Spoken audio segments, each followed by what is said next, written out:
So, again, this will be a little bit different. I mean, by the time this hits YouTube, you will have maybe already seen my cast of the semifinals of Silver League. We got Team Swag, which is Dark and I. I'm here in the green. Dark is in the blue. We're up against Vietnam. Players are immensely experienced.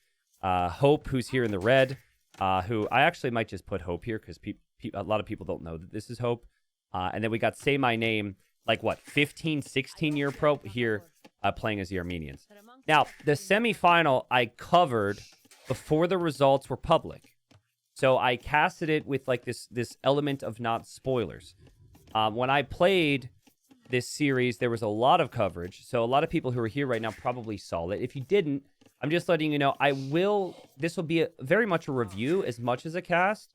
This may come with some like tone, which implies the results in some way. So if you don't want that at all, you want to watch this, it was a great series, I would suggest heading over to T West, maybe Dave, maybe Memp, and watch the cast. And I'm sure maybe Chad could recommend some others. All right. So the map is Sumatra. Now, I'm going to give you background, right? This is the start to the finals. So we played Sumatra one other time in the early rounds. We had to play like 5 rounds in this tourney, and many of them we were underdogs, okay?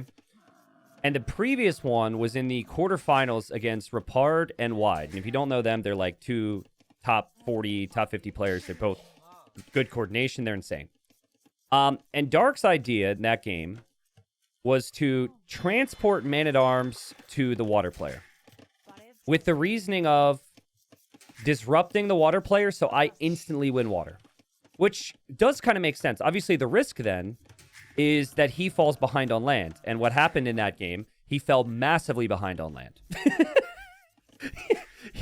he lost like 4 vills, but he did get the Man-at-Arms. I mean, but the Man-at-Arms didn't even do much. They just like, yeah, they were here. Anyways, I won water. Now, I told Dark, I said, I said, I'm not sure about this. I don't think it's good that you lose vills. And while I did win water and ultimately come back and carry that game with a bunch of Malay elephants, I told him prior to the final, I think we should play standard. And so this is how I would describe Dark and I's dynamic. We have a lot of trust in each other. By the way, I was so pissed at my map. This deer was bugged on a peninsula. Both of my golds are rangeable by galleys.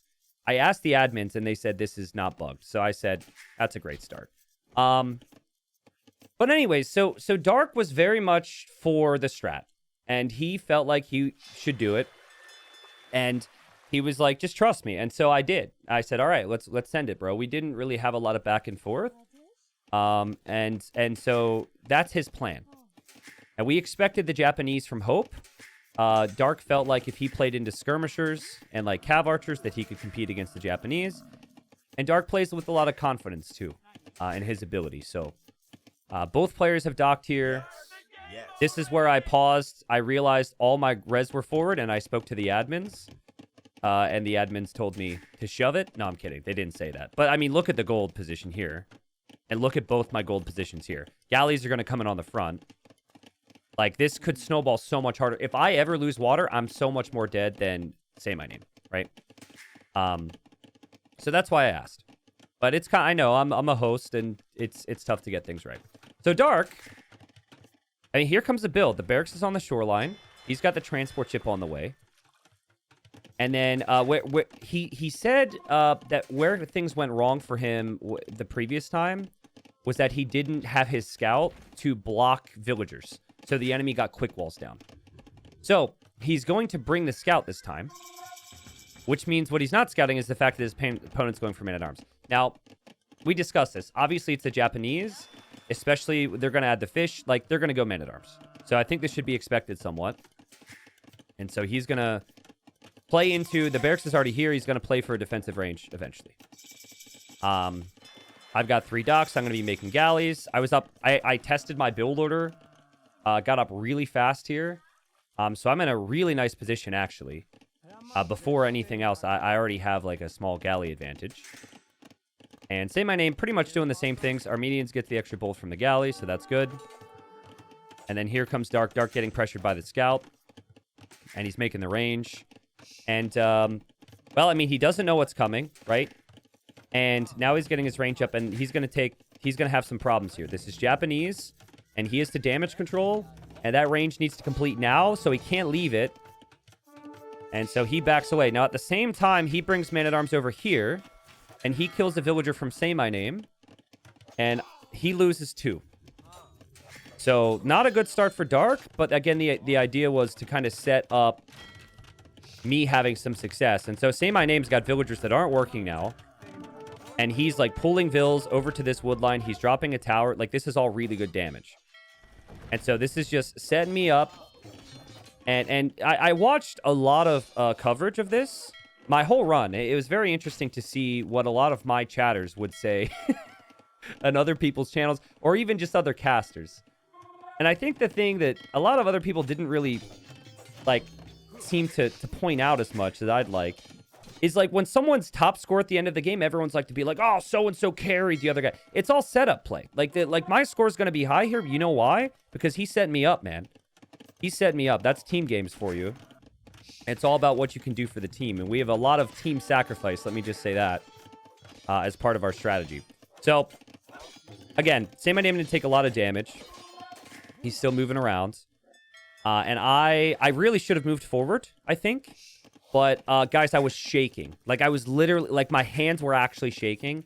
And I knew I didn't want to overextend, and I needed to get fletching first.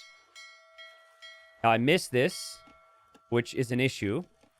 And I still have these 2 galleys back here trying to kill Red's fish, which isn't the biggest deal.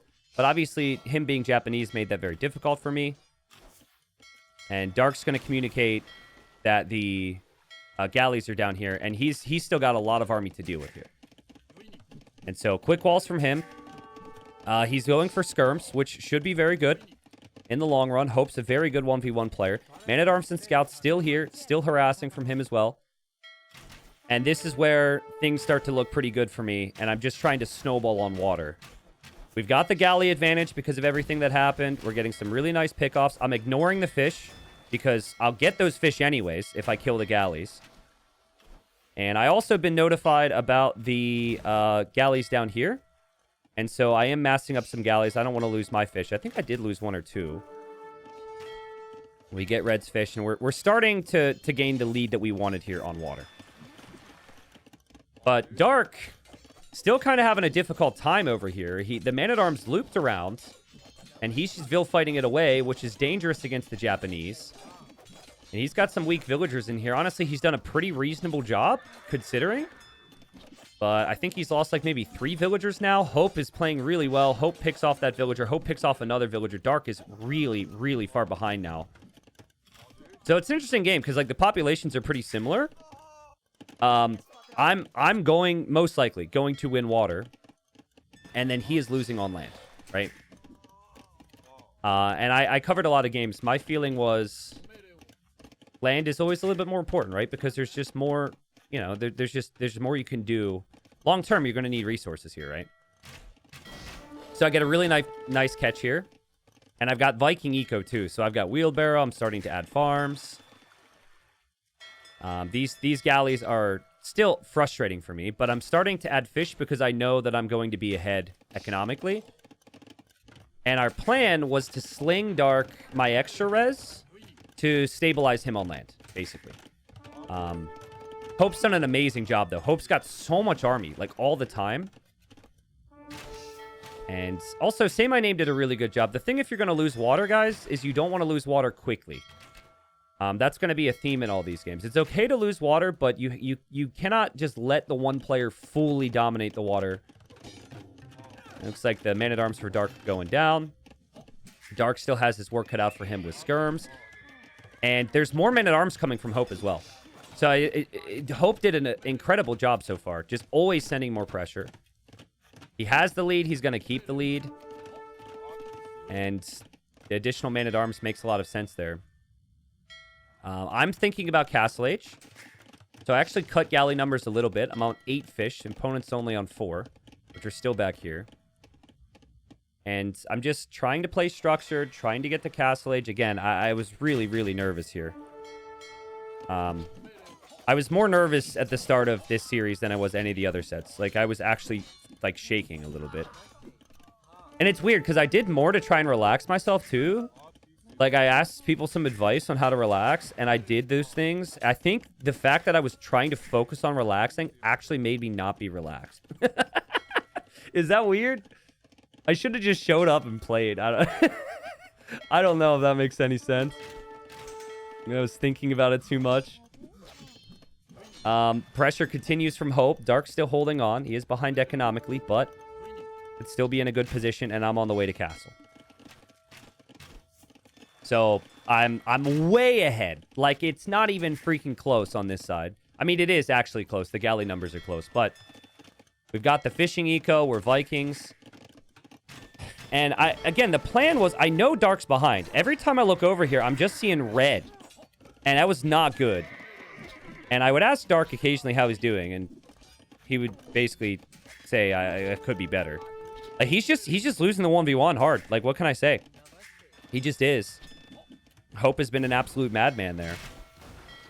Like, what's the KD so far? I love the difference in APMs between Dark and I, by the way. Look at the eco APM compared to me. Wait, what's going on? Mine's so low, bro. I'm a 5? I'm Vikings. I don't need to look at my eco. Where's the KD here? Yeah, so I'm 20 to 9 KD. Dark's 25 to 32, which isn't great. But still very manageable from here. Dark's lost 11 eco, though. Yikes. Yeah, so he's really far behind. And this is where we need to carry. So, again, the thinking remains. I'm way ahead. I give Dark res. Maybe he gets the Castle Age faster. He stabilizes here. I was not actually thinking about a transport at this point in time. And it's very difficult. There's a lot of different things to focus on here.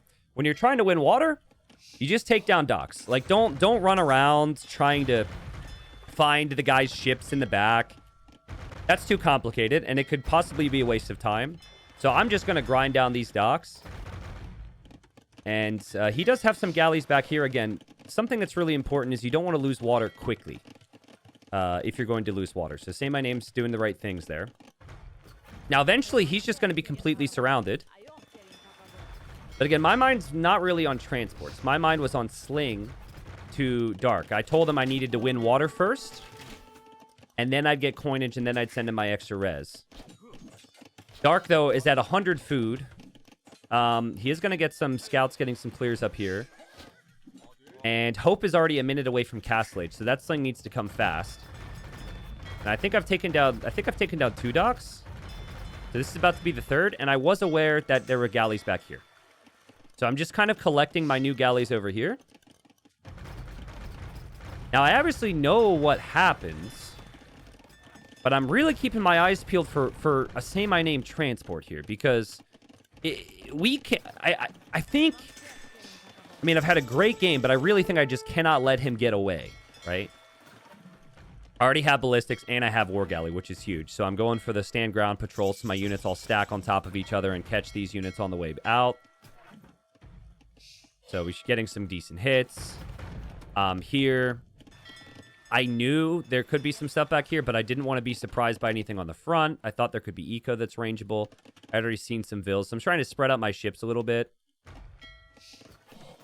Sling is coming, right? Yeah, I sent resources to Dark to get him to Castle. He is on the way up, but now he's up against longswords, and he's still 2 minutes away from Castle Age. So again, just really trying to not get surprised by anything on water. Don't want to lose water. But I am thinking about transporting. I accidentally made 2 transports. I actually think at one point I used my other transport to scout this area for some reason. Because I don't know. I didn't know what to do. I just see Dark is dying.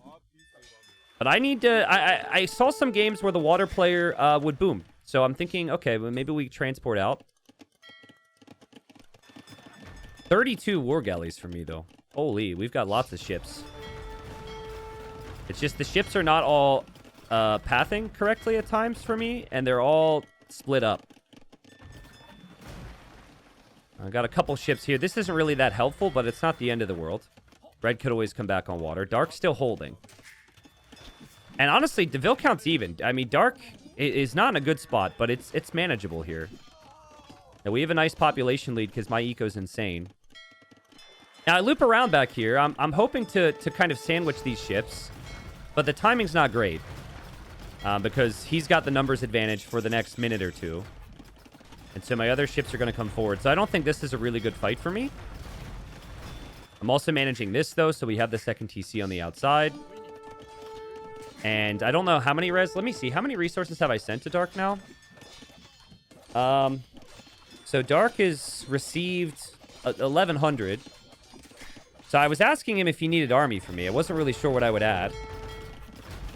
Look how my half the times my ships just don't engage and they just freeze. It's so frustrating. I'm going to complain a lot about pathing in this cast because there were quite a few instances where it's not obvious, I think, for a player, or sorry, for a viewer, but pathing was brutal.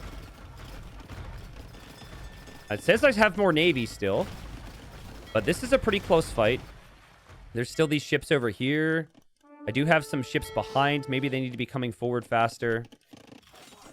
Dark is just continuing to get completely destroyed here. And, I mean, what a game from Hope, man. Like, the longsword skirmisher play was absolutely the right move from him. And I think it's really strong against Hindustanis because Hindustanis don't get knights. Like, Dark's at 27 vills now. Yikes. Obviously, I didn't know his vill count. But he's completely toast. I'm actually in a really nice spot. I've got the second TC on the outside. We've got decent enough eco. I'm thinking about going for a castle to go for some berserks because it feels like a pretty good unit to defend here.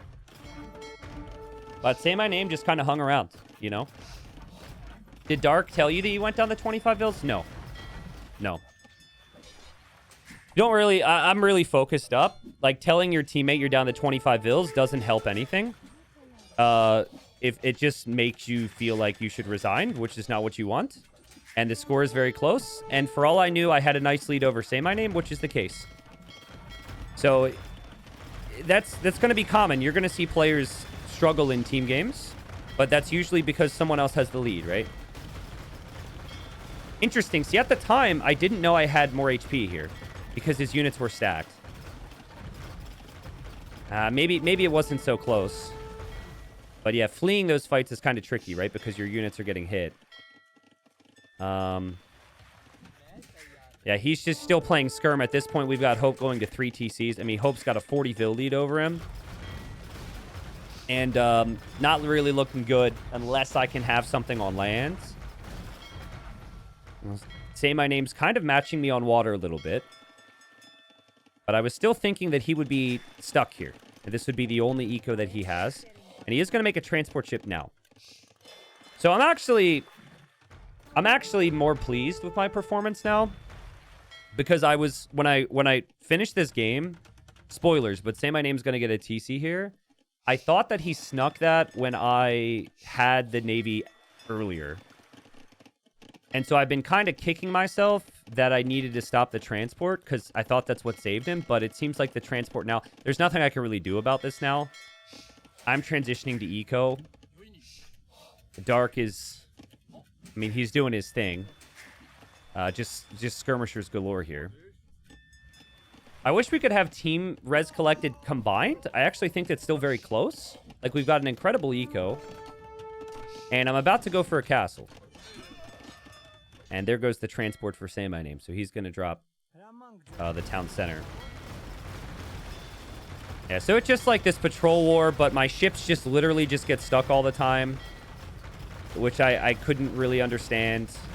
And so we take some really bad engagements. The engagements could have been much better for me. I think it's one of those things where if the units just don't move properly, stop moving them and just fight. Maybe that's what I should have done.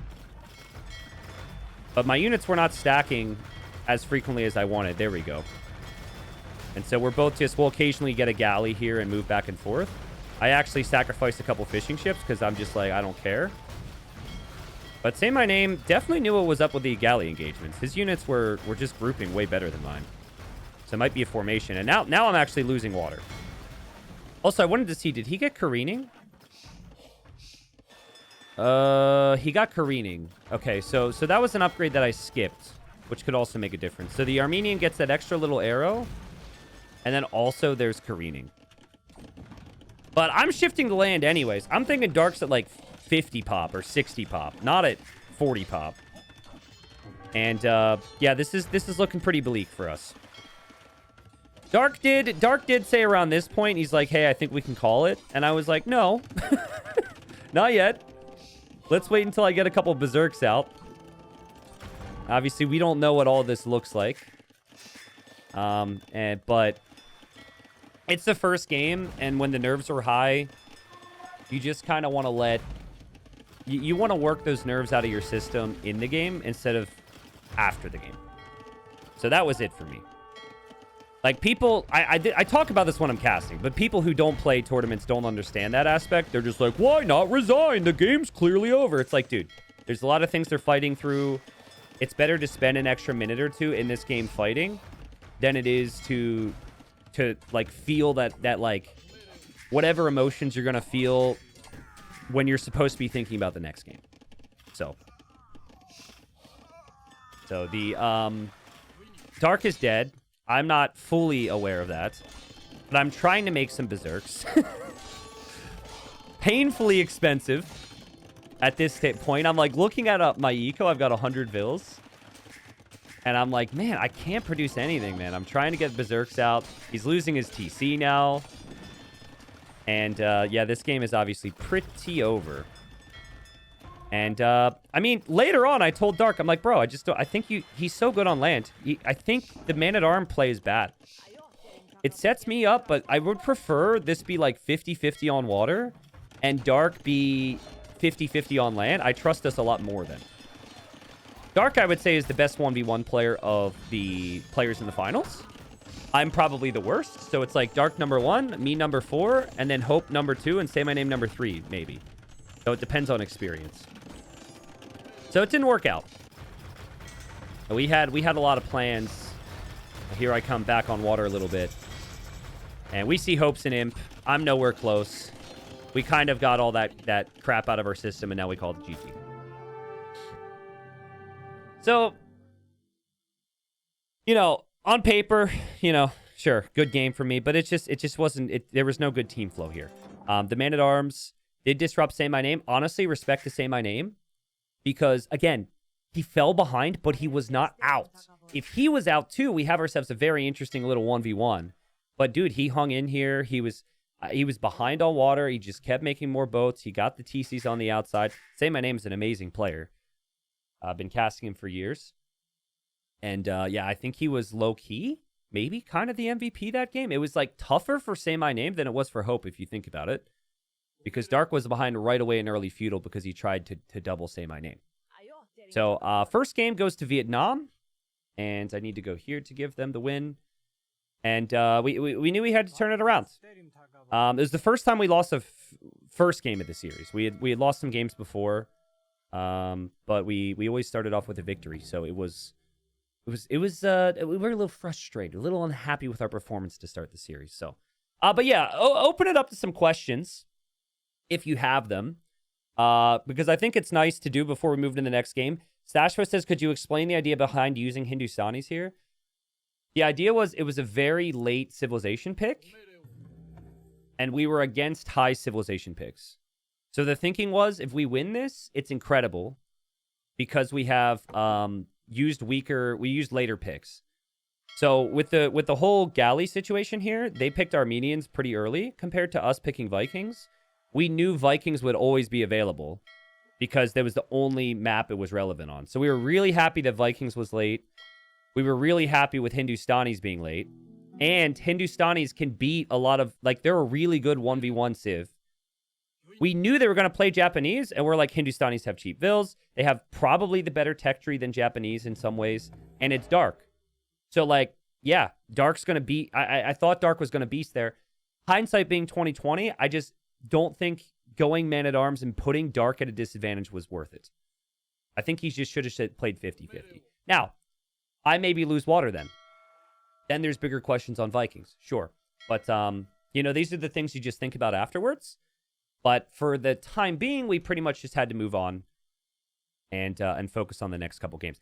I felt like if I was going to sling Dark, he really wanted Night Civ instead of Hindustanis. But again, Dark was like, I like Hindustanis. Let's do Hindustanis. You trust your teammate, and you work from there. Dark and I didn't really ask a lot of questions of each other this entire series. It was a very interesting team. I'd never played with them before.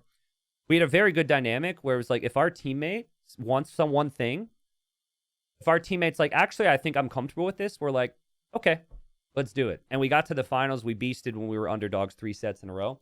So yeah, so that was the logic. All right, so game 2.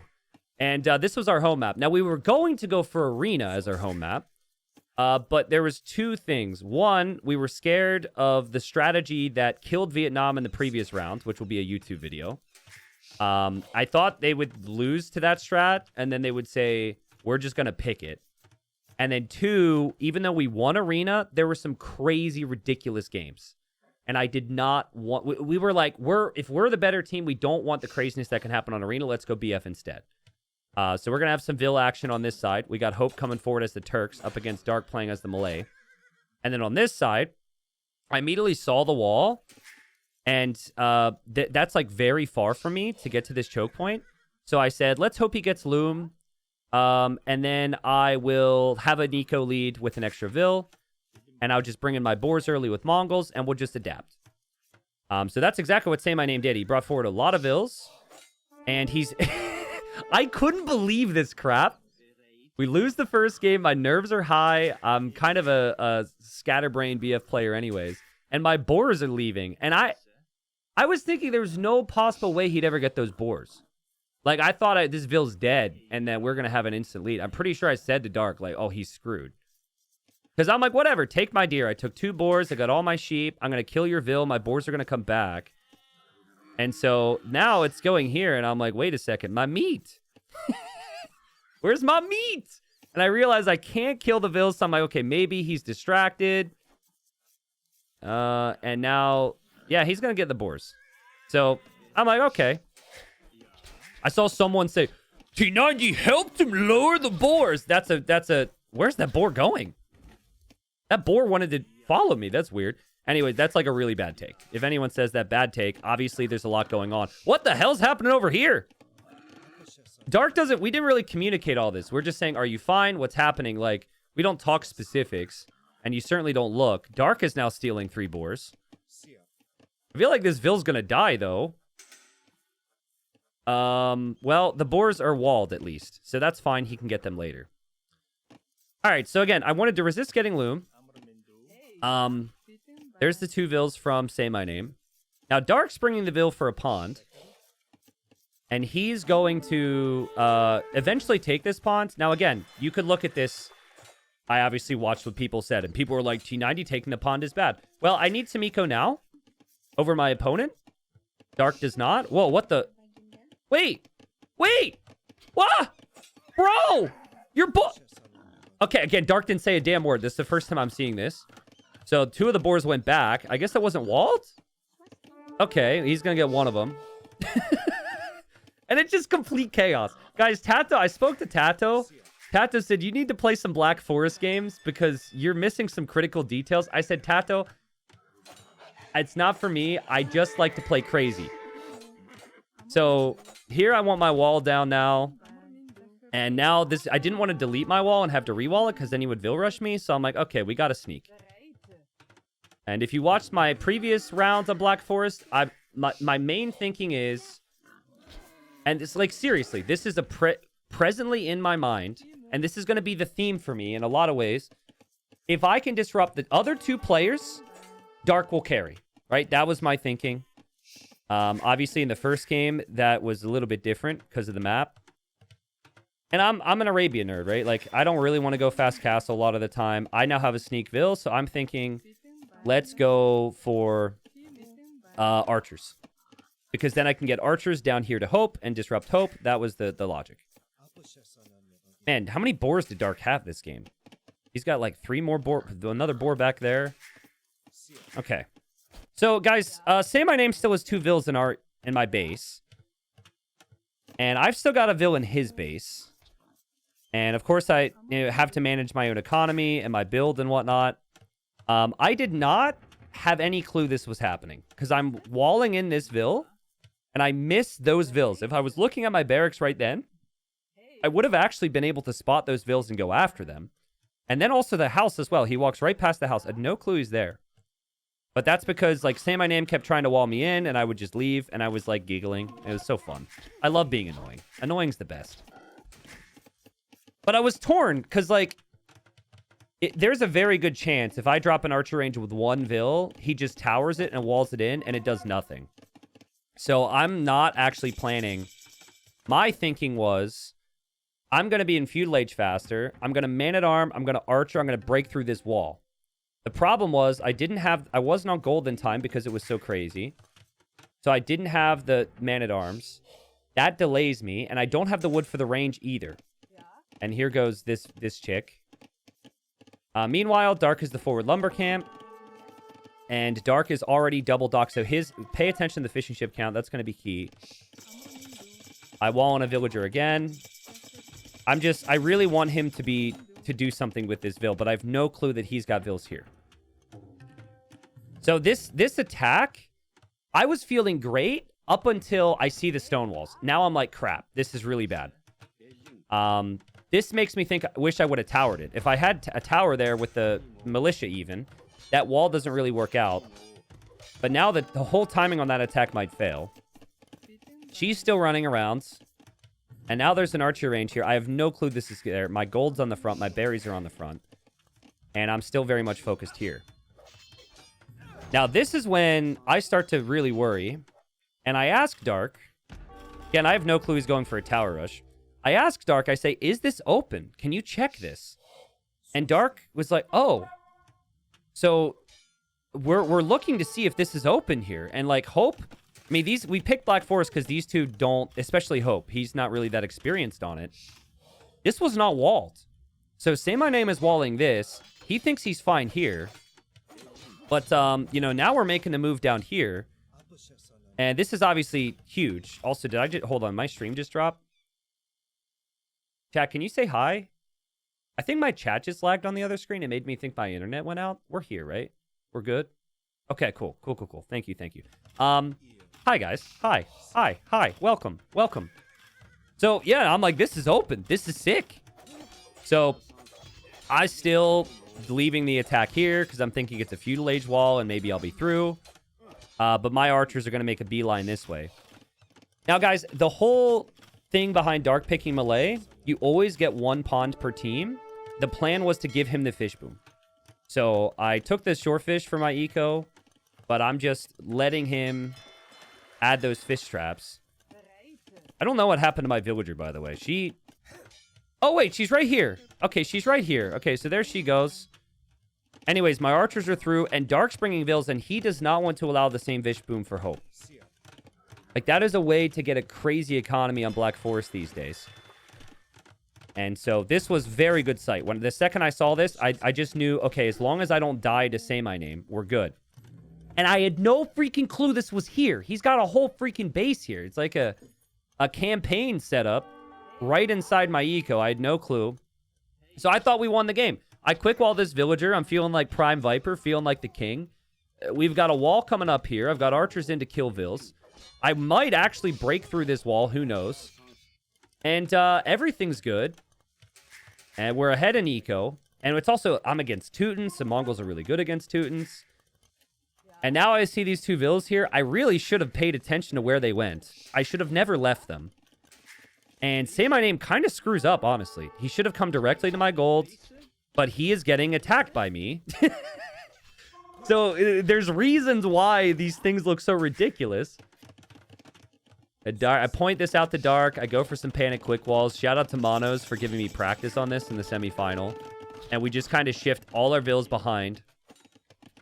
Oh my god, did I not wall that? What? Bro! I mean, so what happens here is I dove past his wall, and I'm disrupting him. And, I mean, he just assumes that's fully walled. I could have... Oh my god. That's crazy. I mean, he's dealing with this. He's dealing with this. He's got to manage his eco. Wow. Well, apparently you don't have the full wall to be walled, guys. Look how many Vils I have in queue. I'm freaking out. But Dark's saying good things. He's got a good position. He's being annoying. Hope is in Castle Age, which could be a problem. And my archers... Well, it looks like I'm busy because I'm being stupid with my archers there. But we did not want Dark to lose the fish boom. The fish boom was absolutely key. He'll kill these 2 villagers. I need skirmishers. This is why going for a forward range is actually bad. Because I now have a range I can come over here with skirms to defend from this. I don't really care about losing my fishing ships. This isn't about me. These 2 archers, I think, were from before. Oh, okay, so I sent 3. The first one was what we just saw die. I kill another vill. I've got a wall off here with my weak vill. I've got archers that can come to hope. Here's something I think I've never done before in my entire career. I just want to show you I'm killing this. My farming eco is fantastic. The archers are going to die. But I have never used man-at-arms to kill a villager building a castle before. Like, at least I don't remember it. But this is just crazy Black Forest things. Like, I didn't know where else to go with my man-at-arms after he towered the choke point, and here I am. And the man-at-arms going to town there to disrupt hope. Now, Dark's fish boom got delayed, which is really bad. Because Turks are probably going to go for some type of fast imp style here or heavy gunpowder. But yeah, I killed the Vill. I think I clicked the one on the castle too. So I don't know how long that guy stays alive, but he's technically doing damage to the castle. And my archers come through here and say my name. Like, they have no clue. Like, this is complete chaos, guys. He has no clue. He's trying to wall this real quick. Now, keep in mind, he still has made some army over here. I'm still dealing with this. He still has to manage his farming eco. But my 2 archers are going to get another Vill pick. So actually, this has been so crazy. I actually would like to pause and review and just look at the total KD and eco KD. Okay, so I'm 13 to 12 on KD. I guess eco KD is on a separate page. Let's just look at eco KD. Dark's 5 to 5. I'm 3 to 2. Okay, so it's fairly even as far as that's concerned. But so what that tells me is I had a lot less idle TC time than Say My Name because my Vill count's so much higher. So say what you want about like queuing 15 Vills, but you can always cancel them. So we did a pretty good job there amongst the chaos to just kind of manage it a bit. But now Dark's going to get pressured. And Dark did drop the stone walls. The ram's already here. And I'm going to stonewall this because I'm realizing this is Black Forest. I should wall. Dark's going to stonewall this. And we're kind of settling in here a little bit. I remember this, actually. I can't help myself from being annoying. So I try and drop a stable with her. And I remember deleting the stable foundation because I didn't want to lose the wood. That was actually on 16 HP. So if he would have attacked that, I was still busy elsewhere. Because he sent some army in. Maybe, just maybe, I would have lost that wood. We're 90 seconds away from Castle Age. I'm in a really nice spot. Dark does not have an army to deal with this pressure. But he does have this pond locked down. So we just know, like, he will have a crazy eco boom. That's 15 fish traps with melee. That'll give him thousands of food. And it's uninterrupted. Unless Say My Name uses this archery range. Now, something I could have done is I could have just walled in this range. But I just kind of felt like that was one unit in there. I thought there's no way. I already have so many skirms. He's not going to make more archers. So I didn't really think there was anything. I thought that was a bait. I'm thinking, and this is where I asked Dark. I said, do you want me to boom? Or do you need, like, Mangadai? Like, do you need army? Or do you need eco? I was already on stone because Mangadai is a sick unit. And Dark says, like, go for the boom. And so, TC on the golds. I think we aim to get a TC on the wood. And we're way ahead as far as economy is concerned. Like, this game really isn't close as long as we don't take some losses. And take some losses we might. Because this is a very strong army from Hope. He can't go through here because of the castle. So I bring a Vill this way to wall up. There's a signal from Say My Name. Maybe he's saying we need to, like, take this pawn back. I'm not really sure why he signaled that. But we've got a petard. It hits the gate. And here, when I saw the petard, I told Dark, I'm like, you need another layer of walls behind. Because he's going to be through my wall. I'm not going to be able to complete this. Oh, Say My Name slings him. Oh, that makes so much more sense. Because I was looking at this, I'm like, how did Hope ever go imp? Well, Say My Name slings him. Okay, so Say My Name gives him a lot of food and a lot of res, which is a smart play because he's not catching up to me. And that gives the Turks potential to go imp. Some people don't like Sling, and some people like, and it's an interesting conversation. But this game is 100% over without Sling. That little boost to Hope gives them a crazy chance. Because at least Hope is now on the way to imp. Yeah, it is true, though. If they were going to Sling, they probably should have decided earlier. Because that was without coinage, and they were about to hit Castle Age and could have got coinage. Anyways, I kind of played this like I thought that this gate was going to go down. And that the pressure could come here. And you don't want forward castles with the Mongols, because you want your units to be produced. You don't want your castles trebbed down. So I placed the defensive castle. Dark is an imp now, which is crazy. But again, how much, like, so much of his eco is just crammed into this pond. I think at a certain point, I probably should have deleted the dock. Does someone know if you can take your allies' fish traps? Because maybe I could have given him the fish traps as well. Anyways, I thought this archery range had one unit, and he pops out with like a bunch of elite skirms, which was super annoying. And so that's good from Say My Name, because he needs to disrupt me somehow. He needs to do something, and I'm going to go Mangadai, so it's actually kind of nice. Gives him a little bit more time to cook back here on 2 TCs. He's still slinging, so his boom isn't great. He's sending most of his res. But, yeah, I mean, Hope kind of cutting the team in half right now. This is funny.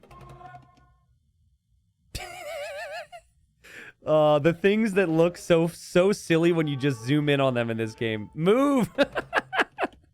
Move! Hey, here he comes with the army. Dark doesn't actually have a great army for this right now. Dark is, like, he's no military. He's making one crossbow. Like, this is a really nasty spot for him, actually. But Hope doesn't want to... Hope sees the ranges and Hope sees Imp, so I think he just has to respect that this could be a much bigger army than it actually is. He also sees these trebs, and he's repairing his castle. But bombard cannons are already in queue for Hope, so he could deal with those trebs soon. And again, I'm just booming. I'm booming and dealing with Say My Name. Say My Name is... He might be in my, like, top... This is gonna... It's weird to say someone's on the top 20. These days, people are like, that's not clickbait enough, right? He might be, like, top 20 all-time favorite players. I've known this guy for so long. Remember watching him when I first started casting. And he's so good at what he does. But man, is he a real pain to play against, because he just never dies. He's so consistent. He always comes back with something. Like, he's Teuton's going skirm against Mangonels right now, but he's like, as long as I can do something. Look, he's adding spears too. I actually knew when I pre-placed those farms, I was like, Say My Name might kill them with a skirm. I'm like, I don't have time to think about that. And look, he hops out. He takes my farms. I'm losing wood to the skirms and spears. Screw you, bro. He takes, like, I don't know how much wood away from me there. And still trying to micro here. Janissaries kind of making some progress. Dark was patient, though. And, oh, and he just lost his trebs, actually. So that was a big moment for Hope. This is where I thought we could have some concerns.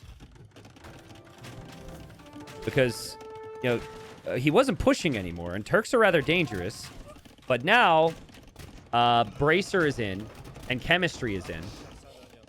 And with those upgrades, the crossbows, and, of course, Sudan could be Arbalest can fight this back. By the way, I lost a couple Mangonels to this engagement from Say My Name, so he's been doing a great job. But I'm focused on the boom, right? Crazy economy. How often do you get the time to mass Mangadai like this? Not every day, especially for me. So I'm still feeling like we're in a pretty good spot, and I just keep telling Dark, you don't even need to push now, you just hold, and I can carry this one once we make it to Imp. So Say My Name, I don't think you guys will find this that interesting, but I find it funny because it's very, like, late 30s gamer. He doesn't say 11. He doesn't say lol. He says lols. L-O-L-Z. And I remember the first time he ever said lols to me was like 2016. And I told him, I said, can you change your name back to Yellow? Because that's what he used to be called. He used to just be called VNS Yellow. I said, can you change your name back to Yellow? Because every time I cast you, my viewers say my name in the chat. And he just said, lols. And then he actually stopped using the yellow tag altogether. So I don't know. Maybe he likes that joke. But anyways, Dark is kind of pushing back here. He isn't pushing this castle, but he isn't getting pushed by this position either. Oh, and did Hope just... Hold on a second. Freaking Hope. Just killed his own bombard cannon. That's a lols right there. I mean, we all know what happened. He tried to click his bombard cannons into this position, and he accidentally clicked the wall piece, and it's just really unfortunate sequence there.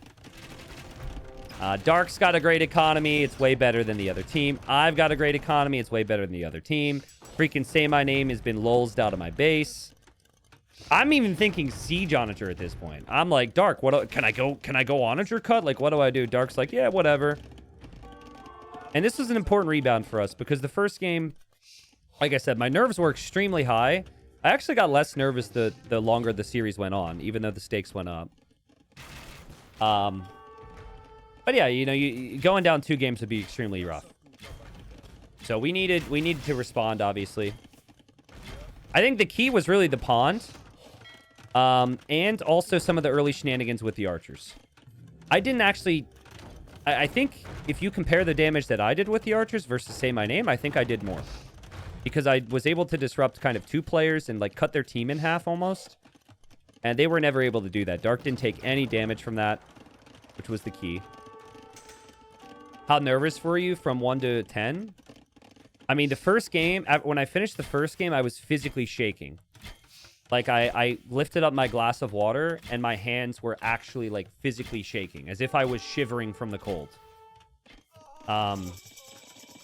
This game, I mean, winning really calms the nerves. So, I would say after this game, I was maybe at, like, a 4 or 5. It ended up being, like, somewhat healthy level of nerves. Come, like, game 4, I think. Game 4 and game 5... If we get there. Game 4, game 5, I think, was where, you know, again, if we get there, the nerves had calmed a little bit more for me. Again, guys, this was already covered. I know some people might not have seen this. This was already covered, so I'm addressing this a little bit differently than a normal cast. I've got Mangadai on the way in. Elite Mangadai upgrade will be in soon. The only thing Dark has to deal with there is these bombard cannons, and I say screw it. Run underneath the castle, because who cares? And, I mean, Say My Name is completely dead. And they tap it out. And scores 1-1. Team Swag on the board with a nice response. So, again, thinking is let Dark cook. Give Dark the pond. Don't take early damage. Not bad. I was really happy with our draft for this. But, again, I think for them, they didn't draft heavily for this either. So that was definitely part of it. Game 1, they prioritized with their draft. We didn't. Game 2, we did prioritize with our draft. So it's very even series at this point. Both Dark and I did well with the kills and the eco. We were way ahead for a long time. And again, calm the nerves a little bit. Moving into now the map that we expected that they would play. A map that we had actually picked a lot throughout the entire series for ourselves in Arabia. But they are like Arabia meta big time players, right? And that is how we expected them to play. We weren't that concerned about it because Dark and I are pretty solid on Arabia as well. So real quick, because we talked about it. Let me just show you the draft real quick. Just to reiterate my point. So we win that, but we use Mongols, we use Malay. If we lose that, we probably lose the series in terms of Civ priority. That was like a needed victory for us. For them, they had Teutons and they had Turks kind of far down. So from their perspective, probably not really that big of a deal. And so it makes it a pretty even situation for the time being. And then, if we're talking civs, we knew they would go Mayans, Magyars on Arabia, so that's a big one for them. And our plan was to go Britain's Khmer, so it's like pretty even as far as the civs are concerned, I would say. So, yeah, so this is a big one. So throughout the whole tournament, we pretty much always drafted Arabia or Arena. We were very comfortable with that style. And in some instances, players were actually picking Arabia. Because we had a lot of like 2K4, 2K5 players who like Arabia. So that was good for us because we're pretty comfortable on Arabia. That's not a problem. So we got Dark playing as the Britons, and the whole idea is this is Dark's opportunity to carry. So let me explain what I mean by that. So Say My Name and Hope, they have played team games together for like maybe not a decade in Hope's case, but a lot. Okay, Rapart and Wide, who we placed before, a lot. Monos and FedEx, maybe 10 years. Like, all these teams have people who are immensely more experienced. Dark and I don't have that experience. Combine that with my overall lack of experience just playing tournaments at this level, where I'm going to be more nervous and stuff. I basically told Dark, coming into this series, I said, I will play crazy mode, and I'm going to try and disrupt the other two. You go heavy army numbers. That's why we picked Britons. Because Britons produce faster, they have the range. This gives Dark the opportunity to carry. What we're not going to be able to do, for those that really watch competitive team games, is the sit on the hill, knights micro in front of knights, crossbows firing, you just compare army numbers and kind of fight in the same positions. No, we didn't want our armies to be together a lot of the time. We knew they would try that. I wanted to disrupt them. So that was the thinking. And so here's Say My Name. Here's my scout over here. I'm playing as the Khmer. Now, part of the reason we picked Khmer was because I saw they were obsessed with it. Hope played as Khmer multiple times in the early rounds, so I said, let's steal that from them. And Khmer are great for me. I think they're a really good pick.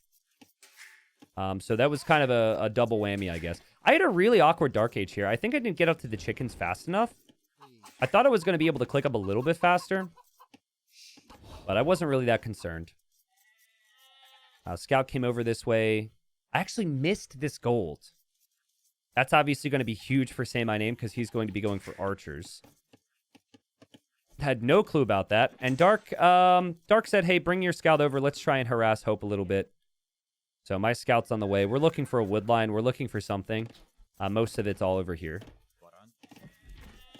But I told Dark, just wait. Like, give me a chance. I'm going to wall up the front of my base a little bit against a potential double. We don't really need this gold. This gold is an absolute freaking nightmare, by the way. Like, this gold is bad, but well, let's be honest. I wouldn't be happy with this gold either, but at least he's, like, actively taking it and building out in front of that. How do I build that in front of this? I guess I build my stable up here. Wasn't a great position.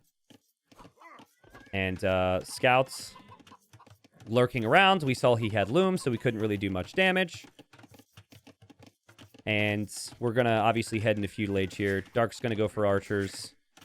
There's no surprises at this stage, right? Everyone knows what's coming. Scouts and archers, lots of army, lots of craziness.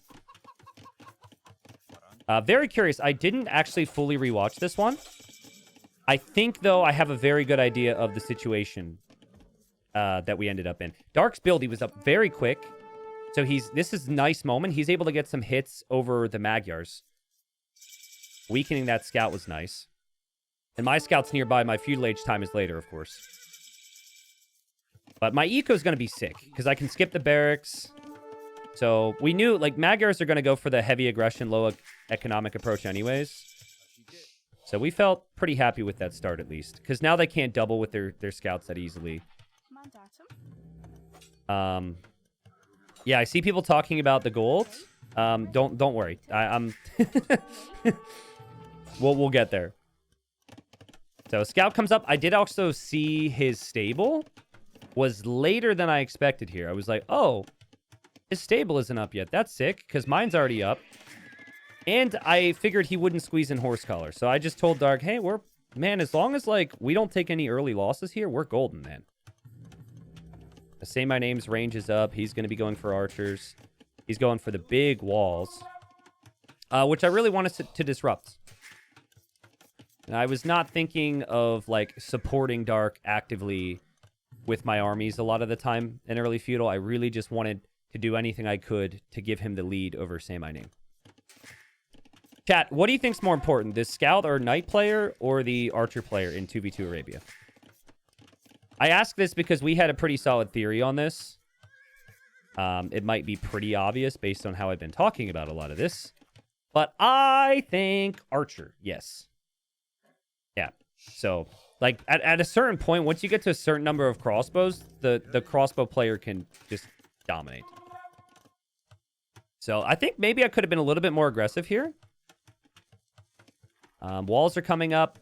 I was really thinking those Magyar scouts would show up to my base.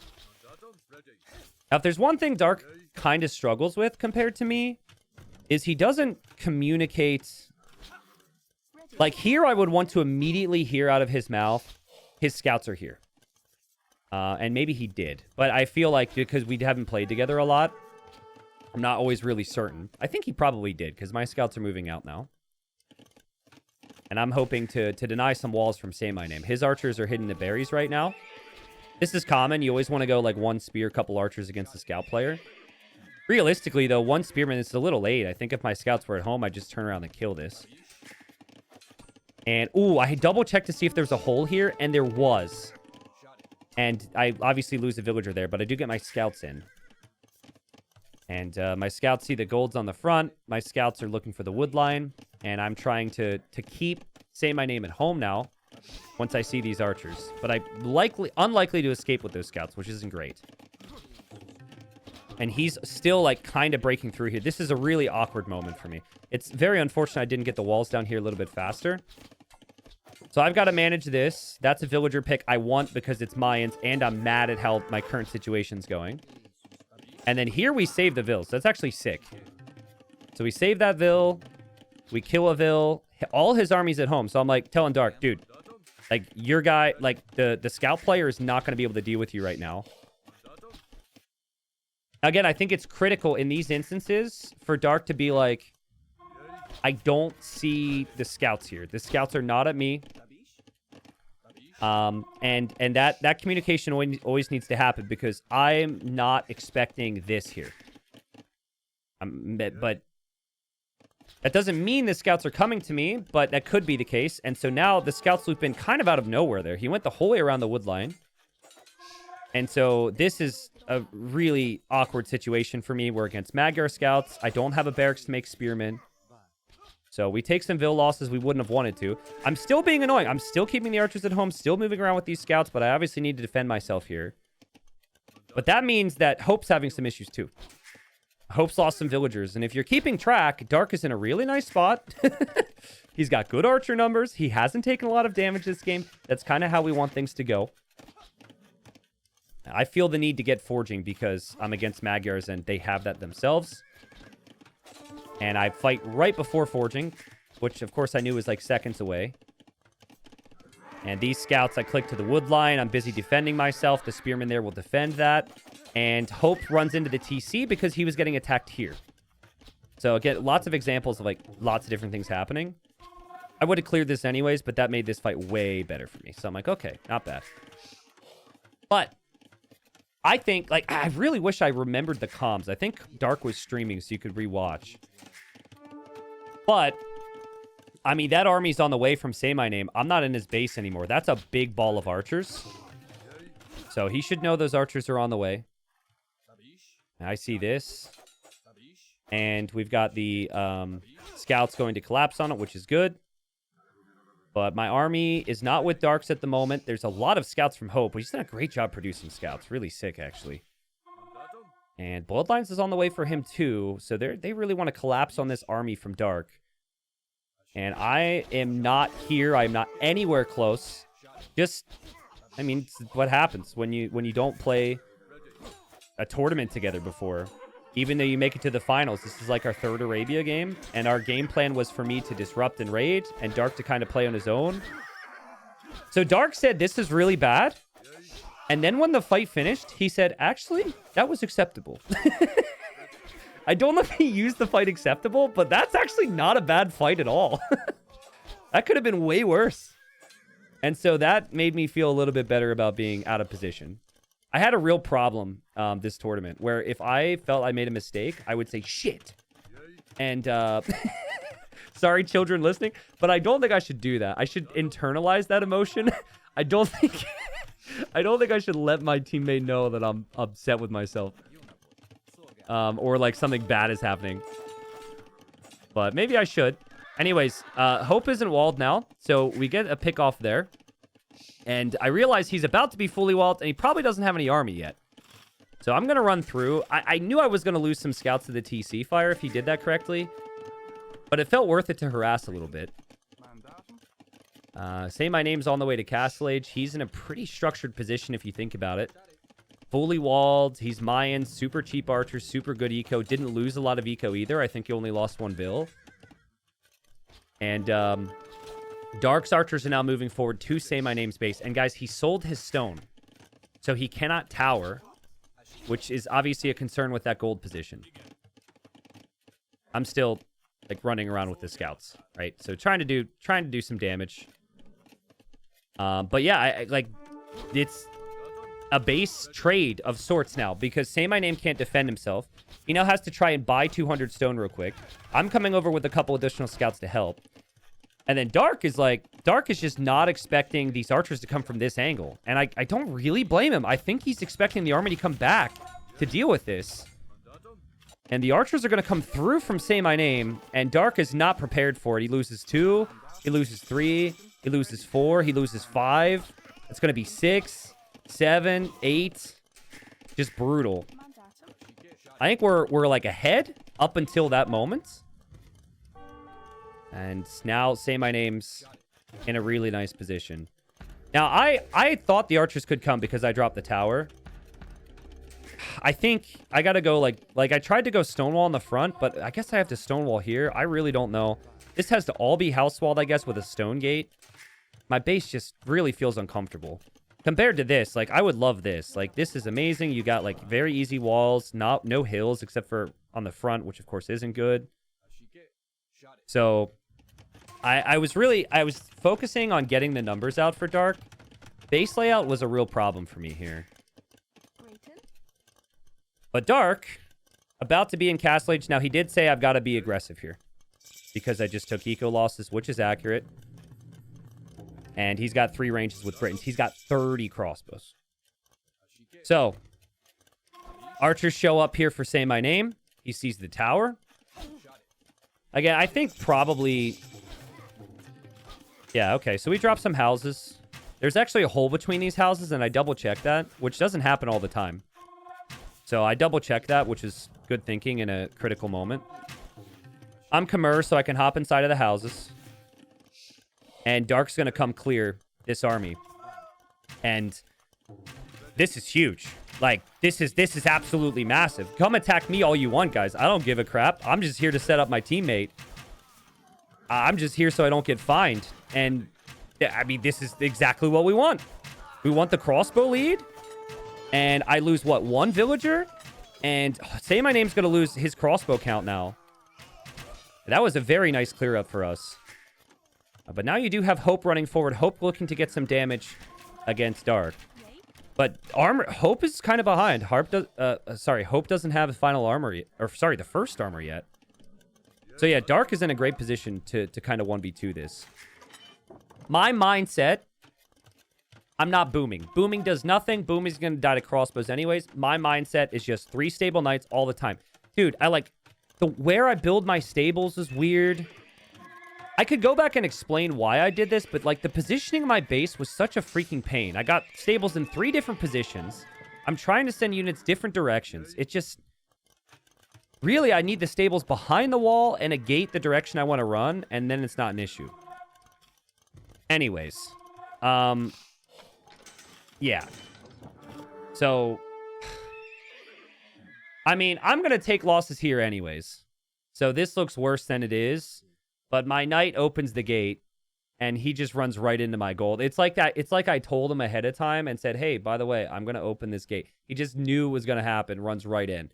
Horrible timing. Because at the same time, we're going through Say My Name's gate, and we're about to, like, screw him up. So, now, I wasn't going to be as aggressive here, But you better believe, when I started to take these losses, I'm diving. I think a lot of times I would pull back, and I would not, like, try and be as crazy. But, yeah, this is an issue for me. And, unfortunately, I didn't really have that many knights in queue. So, and it's Magyar Knights, too, so that's really tough for me to engage against. So, we stick around. I guess I don't dive here. And that taking a player off of gold means they will struggle with army count, right? So now I'm taken off of gold, which means I will struggle with knight count. And I'm losing vills, which is going to contribute to that. And then Say My Name should struggle with army count as well. Only he did have a really big army in his base. If you're wondering why he had the army up here, it's because I actually had a scout attacking the wall, which he was reacting to, thinking it was going to be a bigger army. And now they take control again. Hope is able to come support, but then I'm able to dive with the knights and hit the gold. And Dark still has to chase here, and I've just got so much idle time. Like, my eco is my Twitch chat right now. They're supposed to be working on a Monday, but they're idle. They're occasionally working, don't get me wrong. I mean, and they care. These villagers really care, but sometimes they've got to fight back these knights. They weren't planning on that. And it's just a little embarrassing if their boss finds out, you know? But we're getting counter damage. And guys, who hasn't taken damage? Dark. I'm like, this is still fine. Dark had, well, he did lose like 7 villagers. But if you forget those 7 villagers, he still hasn't taken damage. And so I also again see Say My Name in his base. I'm like, okay, that's good. Dark can maybe move out. And like, what was that? 3 minutes where I couldn't take res properly? So you know what this tells me? Okay, never add eco, because you're already behind in eco. Trying to catch up in eco is just stupid. You need army numbers to support Dark all the time. And I had the recognition of this gold is really important. Now, I didn't think about this gold till later. We'll talk about this, but this gold I knew. I'm like, if I can keep him off of that gold, this could be huge. Now, I need to point this out. Dark has a gold back here. This will be helpful. This will be important later. But he is going to eventually need to move to a gold. And he obviously still has this one for now. So Dark, 41 crossbows, 8 range with the Britons. Supported by 12 knights from me. And then now it's Say My Name's turn. This is the game of gate betrayal. And so he opens his own gate and lets me in. And so I knew that Dark would probably lose these crossbows, so I'm just trying to delay, distract so we can get away. And now some pretty big damage on Say My Name's eco. Say My Name's going to struggle to make crossbows. The only sad thing is Say My Name is, he's Mayans. So Mayans can produce archers for free, it feels like. But Knights get into the wood line, and oh, baby. Oh, baby. 1-1 in the finals. We had a rough road. But we're turning it around here. This is sick. We also split up the knight over here because we're using our brains. And now Dark is over here with some crossbows. I don't see a lot of what Dark does this game, but I did look over here to see this. And this must have been so frustrating for Hope because he could clear this army if it's anywhere else, but he crams his units into the choke point, and the knights can't really engage. I also killed Hope's knights in the back, so Say My Name has to come all the way back to deal with this. And we have gained ourselves a nice little lead here, guys. Not a nice little lead. Like, this is a pretty massive lead as far as Dark's situation is concerned. Like, he's 70 villagers, 25 crossbows. I guess he does lose some crossbows, so he is still behind what Say My Name has somehow. But that's still a good value engagement, and the key will be Dark. So we know Say My Name's going to be moving out at some point. I'm still double-checking the golds and patrolling forward. This is actually a shift queue issue. I can talk about that later. First time Dark and I kind of worked together with pretty big armies, and we moved forward towards Hope, who we knew needed this gold. And this gold is also really rough for him, so we could keep the knight player off those golds. I'm still 1 TC. My other golds are not great either. There's this gold, there's this gold, so I told Dark to just take this one. Because he's going to need some gold. Because he's making a lot of army. Knights are behind. This is just me struggling. I'm not used to the supporting the teammate like I should, guys. This is a bad move for me. I need to be with Dark. That is avoidable losses. So that needs to be better, but we get there. And we're regrouping back to this hill. There's this, yeah, I was just going to say, I said to go back to the hill, and I remember the signal, so that's good. I felt like we didn't want to lose this position. Now, guys, Dark, running out of these golds, still does not see that back gold. And obviously, you don't really, like, plan ahead that much in a game. You're like, I need gold now, let's go find the gold, right? And just now I've got to play that buffer so the knights can't collapse on him. Mayans are insane, dude. 53 crossbows from Say My Name on 58 villagers is crazy. So yeah, we engage with the knights. We're dodging projectiles with the knights when we can. The knights kind of trade somewhat evenly here. I toss a couple units away, but I do have a couple more units to try and stop those reinforcements from moving forward. And Dark backs away. Dark's about to click Imp. 33 crossbows, pretty even to what Say My Name has with 35 in the middle. And knight numbers are still very close here. Still 1 TC. And I'm just going to add more stables here because I'm just like, it's all about him at this stage. And now Say My Name's on the way to Imp. Okay, this is critical moments of the game, all right? So pay attention. Lots going on here. We decide to make the move together towards Say My Name. I like Say My Name's positioning because he's able to just kind of catch if we're doing that and still be near his ally if need be.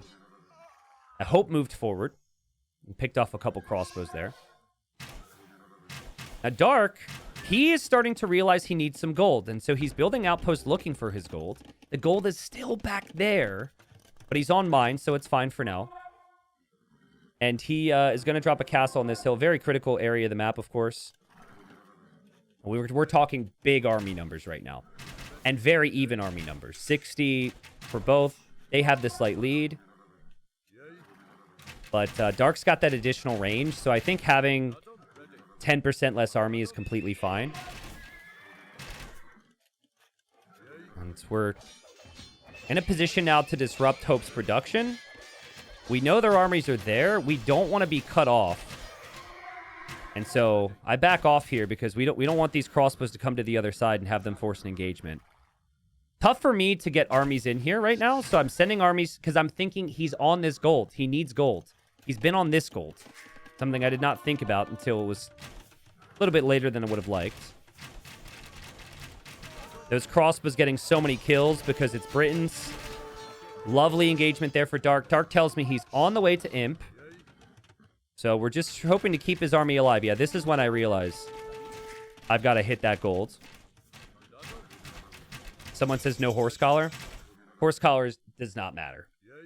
Horse collar does not matter. You don't really need that many farms, actually. I mean, okay, yeah, technically you squeeze on horse collar at some point, but it's not as big a thing as like all the other aspects of the game. Okay, so we see Mayans hit him, and I say to Dark, I'm like, hey, we should back up. And Dark says, I will. Let's move forward a bit more. Right? 'Cause obviously, the opponent's about to have some upgrades. I was telling him, like, he's off of golds and stuff. He will struggle with armies. And so Dark says, okay, I just go back now. And so we don't really have that communication and experience. And honestly, it's probably lack of my experience. And so I don't go with him because I think the way he said it is... I'm good. I'll go back myself. So I'm already shifting focus of like move forward and raid right now. Also, the wood line didn't help. But I said earlier, sometimes I let out a random shit. I let out a shit here. And there you see I come back. That's just, we're not together. And we need Dark to get that army upgraded. We should have never been out here. Like moving out was, when you have the castle, is just a big mistake. And they have an opportunity to get a big clear on army now that they wouldn't have otherwise had. I mean, I say this a lot in my cast. Sometimes doing the simplest thing is the best play. And so this whole engagement, really regrettable for us. Because we have... Dark's got 120 vills. And he could probably 1v2 this game if that army doesn't die. Obviously, the army dies. Horrible engagement. So, I talked to Dark about it. It was kind of a screw-up from both of us. I need to be with him.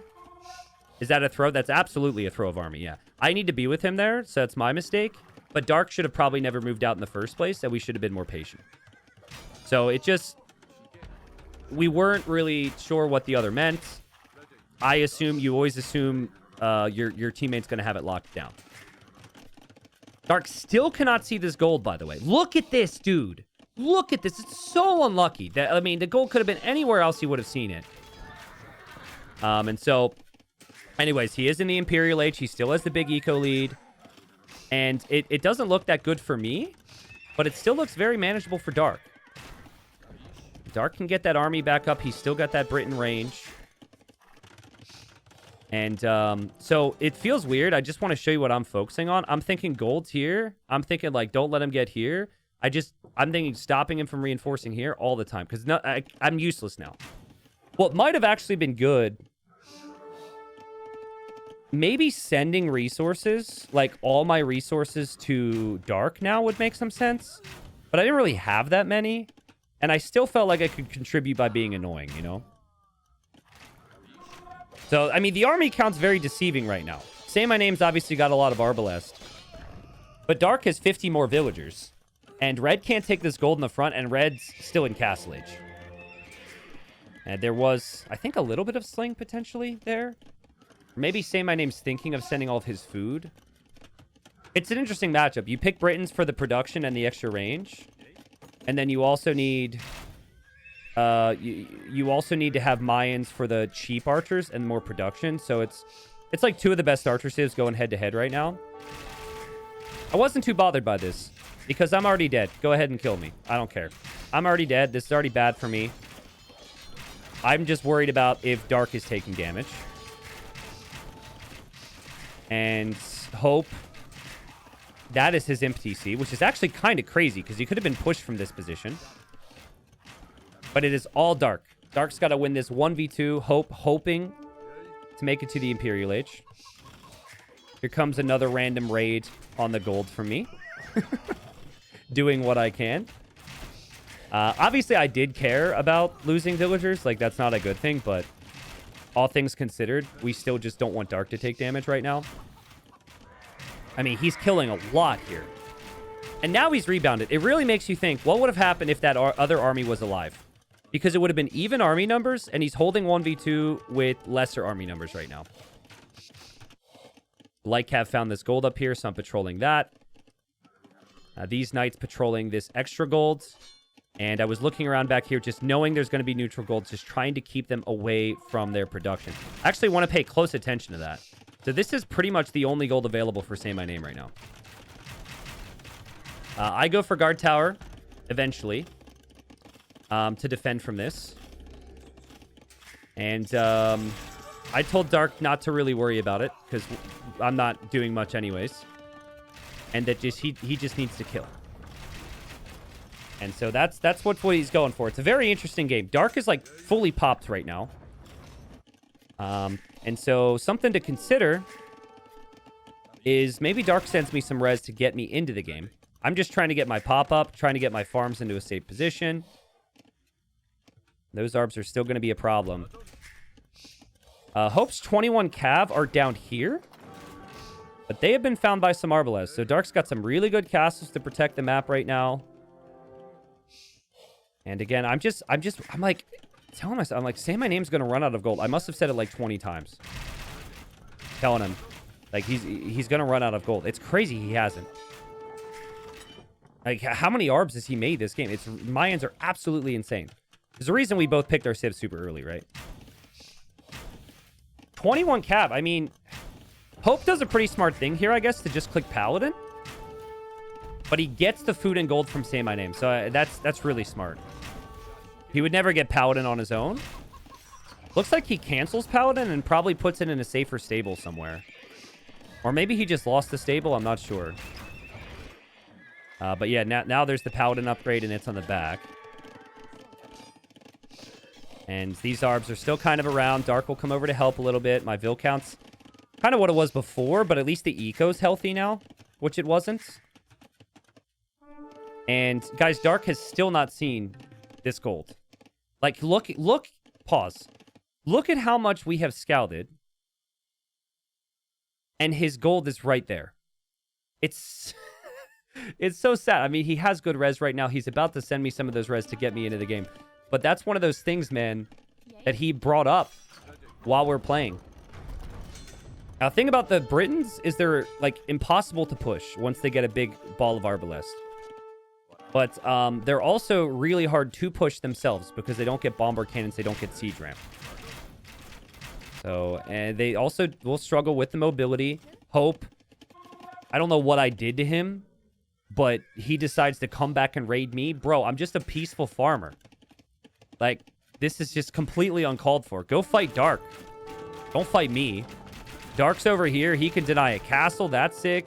Over here, Dark is disrupting Hope. Like, Hope is starting to die. And I'm like, bro, leave me alone. Which is, of course, not... They're doing the right thing. I'm joking, of course. He should do this. But also, why? I did not hurt you at all this game. Except for when the scouts get into your base. But, you know, beyond that, not that big a deal, I hope. This was kind of a disappointing moment. Because my whole thinking was we're going to keep them off of gold. I'm camping gold. I was camping this gold, and I guess I'm out of position. But that didn't happen. And, of course, now I've got Cavalier in my base. And Dark is making progress. He's making some crazy progress. But he needs a teammate now. He's completely pop-capped. And he needs a teammate in the game. And, unfortunately, I'm not really in the game right now. Having to go guard tower with Khmer against Paladins. Not a great situation. Dark still hasn't seen the gold, by the way.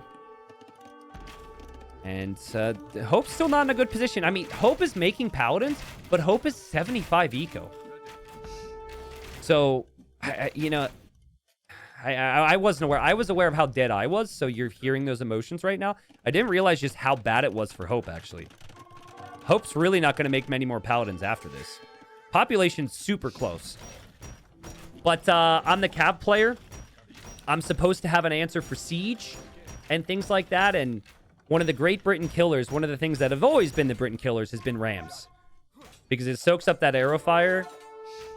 And Castle melts pretty quickly here. And Dark's got armies and villagers all around. He's had a crazy game, man. He's had a crazy game. He's taken 2 of my golds. Now that you think about it. Still hasn't taken his own gold. I think he does see it at some point. Because I mean, I think it was the only time that he got tilted the entire tournament. The only time I heard him curse. He could not believe that the gold was there the entire time. And he's trying to treb this position. Paladins from Hope will come in. And it's just this army, so much army from Say My Name. And it's right into the heart of Dark's economy. And he doesn't have an answer for Rams. My Lycab won't do it. Like, Lycab, I'm trying. But Castle Age Lycab are not going to be enough. Also, you know, random raids with the Knight's not going to be enough. Taking this neutral gold's not going to be enough. He needs his Trebs to be pushing here. And the Paladins snipe the Trebs. And the Rams and the Arbs just kind of continue. And you get 5 Rams against Britons when they're full archer. It makes life 10 times more difficult for them. Look at how much a siege ram tanks. And then their production goes down. It like gives you that entryway into their base too. It gives you that cover fire base, or that cover. And Dark's gonna have a crazy army. Because he loses Vils. So he's gonna go up to like maybe even 160 army here. But not really in a position long-term to do great things here. And Say My Name, taking these castles down. He will maybe start to think about outposting a little bit more towards the corners to maybe get some trade set up. Because you can see the markets for Hope. This area, just having vision in this area is really nice for them because they kind of deny our trade. And, I mean, I'm up to 90 Vils, but, like, I'm not anywhere close to Imp. And I know there's a big army coming, and my army's just kind of dying. I think I just have to dodge shots. Like, that's pretty much the only way I contribute right now. So I think my APM might actually be at the highest here for the entire game, just because of spam clicking there. But it's not looking too good. In terms of momentum, right? Like, Dark's population is high. Yeah, this is where he found the gold. This is where he was really mad. That's maybe the wrong word, but it's tough. Like, he has to push forward. We have to push because we'll die. It's crazy the populations are still even, actually. Like, he's got to push, but he also has to defend. So they've done a great job of pulling Dark away. And Vietnam takes the next game. So, I mean, it was a really close game. I don't know if it'll be the most competitive of the series. We'll see. I think there's some regret in my voice due to that moment before Dark hit the Imperial Age. We actually would have been in a really good position there, I think. Considering how good Dark held on basically on his own, there's a whole lot of what could have happened if Dark would have kept that army alive. And that just happens, I think, when you don't have the experience together. If Dark keeps that army alive, maybe we take the game, but we did not. And so we have to rebound from that. Awful game for me if you look at the KD. Like I said, was kind of hoping just to set up my boy. Some things went really wrong for me too, so I think it was the correct move for me to stay 1 TC the whole game. Or not the whole game, but in the early stages. So I'm not too worried strategically. It's just the army positioning was rough. And look, guys, look, my APM did peak there. Is it bad that in that moment, Caster Brain actually said while I was doing that, I wonder if that's the fastest APM? Like, my brain actually went to, Dave is going to make fun of me because that was where my APM spiked. Because, like, a lot of players are constantly spam clicking formations, which is what makes their APM peak. Because everyone are just clicking box, box, box, box, box. But, like, I don't, like, spam them. I don't have, like, that nervous tick with formations. But there I had to go, like, split, staggered, split, staggered, split, staggered. And that's actually how I peaked. So that's how you boost your APM right there, I guess. But, all right. So this was a big loss, obviously, but it was their home map and kind of expected. Let me pull up the draft again. So we knew Arabia's their best map, and we didn't feel like they were going to be prepared for our home map. We thought they were going to be prepared for Nomad.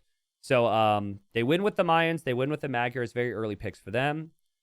We lose with the Britons, we lose with the Khmer. Now, we did a couple funky things here. So we kind of double-picked civs for Nomad that we thought they might pick. So I actually picked Malians rather early because I felt as though... so we picked Portuguese early and Malians early without actually knowing exactly where to play them because we didn't want them to take them on Nomad. So we did kind of think about that ahead of time. And because the approach that we were going to take for this next game, I could pick any of those civs.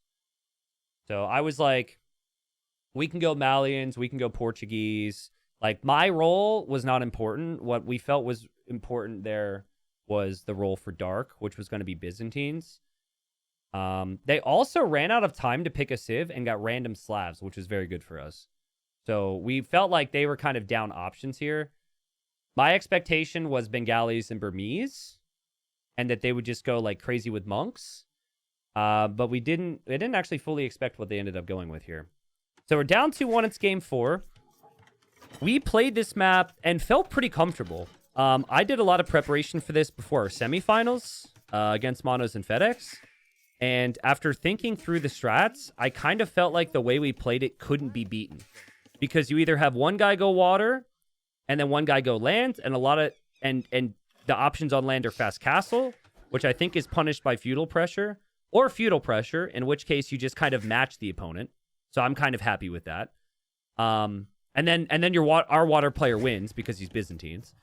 The other options, sometimes you have people go double water, and if you go double water, then I just get ahead on land, and then Dark just has to hold, and we're probably still okay there. Basically, I just kept going through all the potentials in my mind on how people might play this, and I really didn't think this was going to be a problem. So when we saw these civilizations, I was very happy, and I didn't think they would be prepared. I thought we were going to be able to make it to game 5. But now we've got to win 2 straight. And the previous game was a painful loss, so fighting through that in like a big moment is not easy. So we had to resettle ourselves. I decide to dock here and add a couple fish. So there's 33,000 food in the middle on this fish. There are shore fish on the edges, which is only 200 food. But there's like forever food in the middle. But the thing is, this is where all the action's going to happen. So you're going to lose your fish. So it's a question of, is it worth it? I thought it would be. I thought it would be good for my eco. My plan was to go Man-at-Arm Archer, and I was up against Hope, who was Burmese, and he's not going for a dock, and he's going for a barracks. I should have expected that he was probably going Man-at-Arms, but I thought they were going to go Fast Castle. I thought, like, monks. Like, in all my preparation, there was a lot of Burmese monk play. Because this map is sudden death. If you destroy their TC, they're dead. So you see a lot of low economic plays. Now, Saracens we thought was going to be galleys, which is actually rather interesting. It's a very nice choice. I also quite like that Say My Name dropped his dock here, because you don't want any of your docks forward if you're going up against Byzantine fires. And they will have expect that Dark is going to be out there. So we get the slight eco boost. Now, when you go for the build I'm shooting for here, you delay your barracks because you invest so much wood into the middle. Also, an interesting little detail. This is like classic me, where I get super excited about something that there's some chance associated with it. But it's like, if it happens, it's sick, okay? I thought he was going to be pushing deer, because everyone does. So I went forward to stop him pushing deer because I would have fish and he wouldn't. Which makes sense, because it's like, I have fish, he needs the deer. If my scout is there stopping that, that's a win for me. And then I couldn't find his scout. He had already pushed the deer. And now I come in to push deer, and now he steals my pig from underneath my gate. Like, it's whatever. I still have my fish. And then we check with we were curious what they're going to do. So we use a fishing ship to see, like, are they going to dock? This gives us a lot of information. I felt very proud of myself in this moment. We were very focused, but Dark was like, oh, very smart idea. Very smart. I will check too. I don't know why I made his voice so low. But yeah, I should have had more of awareness that my opponent was going to go Man-at-Arms potentially as Burmese. I lose almost all my scout HP. But the nice thing is, because my build was delayed, I'm not just going for worse Man-at-Arms. I just make one militia, and I don't make any more, and now I know I need to defend myself. So I want to show you, res collected, I'm curious. We should have a nice, healthy eco lead, yeah. So the fish and everything is just going to be super nice for us. Keep in mind that when Portuguese take berries, they get wood as well, so I still have that eco bonus coming too. But, yeah, I mean, Hope's just kind of playing Arabia here. And it's a very simplified game plan. He goes for the Man-at-Arms. He forces a reaction. He goes for some archers behind. His range is faster than mine. So we've got to hold and eventually find a way to defend here. Say My Name goes triple dock galleys. And Dark places his other dock back here. I think just because he's an eco-friendly guy. And he wants that extra 200 food. You can make arguments that's not worth it, and he should have maybe docked here. But I think Dark has that in mind. And he is going to dock there as well. Byzantines are going to wreck with the fires. But Saracens have incredible galleys. And I feel like galleys beat fires every single time. If you have the time. And that's what these safe docks do. Fire ships can't go through there. So we got to play a fun little game of repair and pull back the weak villagers here, which is not easy. Militia's just going in. I wanted to waste that militia just to weaken that archer so I could get the pick off. And doing what we can right now. Archer shows up. We're still holding. We still have a nice eco lead, but we lose this. We lose the finals. Which, like... I've said before, initially this was just for fun. Once we started to beat really good teams, I started to prepare and I really started to care about this. So this was like, this is a big deal now. And we both need fletching at the moment. If he had fletching faster, I think I have some really big problems here because the Burmese break through so fast. Look how weak my villagers are right now. But we've got the blacksmith up at least. And we have fletching on the way a little bit faster than him. Meanwhile, on water, Dark's going to build a tower, which is kind of interesting. And Say My Name's bringing vills of his own to consider a tower towards the middle, too. So we've been fishing this whole time, and they have not. So we've got a much better economies than them. In fact, that should show... Yeah, like, that's a significant lead. Also, how does Dark have 700 more res collected? What did he do? He's a beast. That's incredible. Now, the galleys have reached the critical mass now. Fires are going to struggle. And units break through on this end. I still got the weak villagers on farms. But, yeah, I've got the archers behind if the man-at-arms close in. We've got the skirms on front. And we've now completed armor. A market, actually, from Say My Name, and he's just going to mine the gold in the middle. That's interesting. Yeah, I guess my villagers were... My villagers have been doing a lot of other things, and that's not the case for Dark. And Dark had one more fishing ship. That's true. So, that makes sense. And Dark's just hoping to hold the middle right now. We were just thinking, if the Byzantines never lose water, we win this. Because he will go fast imp, and he will use Drawmans to take down their TCs. Because if you lose water on this map, they can take your town center and defeat you. I'm up against Burmese, and I'm super happy going range units war as Portuguese against Burmese. Burmese do not get the second armor in Castle Age. So everything's looking pretty peachy here. Farm count's coming up. Walls are up. Everything's good. The only issue for us is going to be water. And so Dark is starting to lose control now. And it's not even realistic to out-repair this stuff now. The galleys are starting to dominate.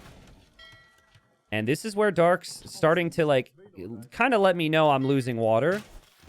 And this could be a problem. And you can tell the panic's coming in for Dark now because he's making a demo, hoping to get some desperate hits. He's actually trying to make a switch into galleys himself, which is kind of tricky. Like, normally you don't see that because you're already so far behind with that number. Now, Say My Name wants to take this tower down. He didn't expect Dark to have a demo here. Unfortunately, the demo only kills one villager. That's really unfortunate. But you know what happens, guys? Every time someone tries to demo you like that, you're like, okay, I'll never let that happen again. That was their best attempt. It'd been like 3 hours at this point, by the way, between like the lobby settings and getting everything set up. So Dark's going to try the demos again. I say my name thinking maybe I should back away a little bit, but he doesn't really have the time. And 3 villagers go down. Dark's on the way to Castle Age. Say My Name is not. You haven't really missed too much on this side. We're just both macroing and balancing our ecos and making lots of skirms. Dark had to housewall out the man-at-arms, so I'm going to send an archer over eventually. But he's still losing water. And Castle Age doesn't change. Here he goes with another demo. Like, this is all desperation. Castle Age doesn't change that much. Crazy how Olin Say My Name's eco was. Like, he doesn't have a single farm. So he really... This came at a cost, I guess. But 20 Feudal Age galleys can beat everything. In Castle Age. Except for, well, maybe not everything. Maybe not Byzantine fires. I want to just look. Hope's on the way up. Okay, so I'm on the way up faster than Hope. I didn't want to continue to produce skirms because I kind of felt like he would stop as Burmese, but he didn't. So that's why you see me add the additional ranges to get more numbers up to match that. I had a fire that I completely forgot about. I don't even remember making that. And obviously that does nothing. Oh, it kills the ship. Okay. And Dark makes it to Castle Age, but he doesn't have a ton of res to work with right now. He's trying to go galleys, but here he comes with Vills. And he'll think about a land push now on Say My Name. Did Say My Name sling at all? Hold up. Or does he just straight up have no food? Damn, he went all in on wood and gold. Okay, so he didn't send anything. It's crazy. Okay, yeah, it's just like all wood, all gold to win water was the plan. When someone has 23 food at this stage, you kind of assume that they will have been slinging. But he's just been using the market a lot. So this is kind of a weird situation here for me. Because, so I see the scout, so I think he's going to add knights. Because he had to make a new, he had to make a stable. Because I know that's a new scout. I'm getting the upgrades first. So I'm like, right now, I'm in a position to come out here and engage against this. That scout runs through. Don't like it. Kill the scout. So I'm about to move forward. And, okay, so big stuff we need to focus on here. We've got a castle that's about to come up for Hope. Dark has lost his galleys here. They were all wedged in. They got sniped.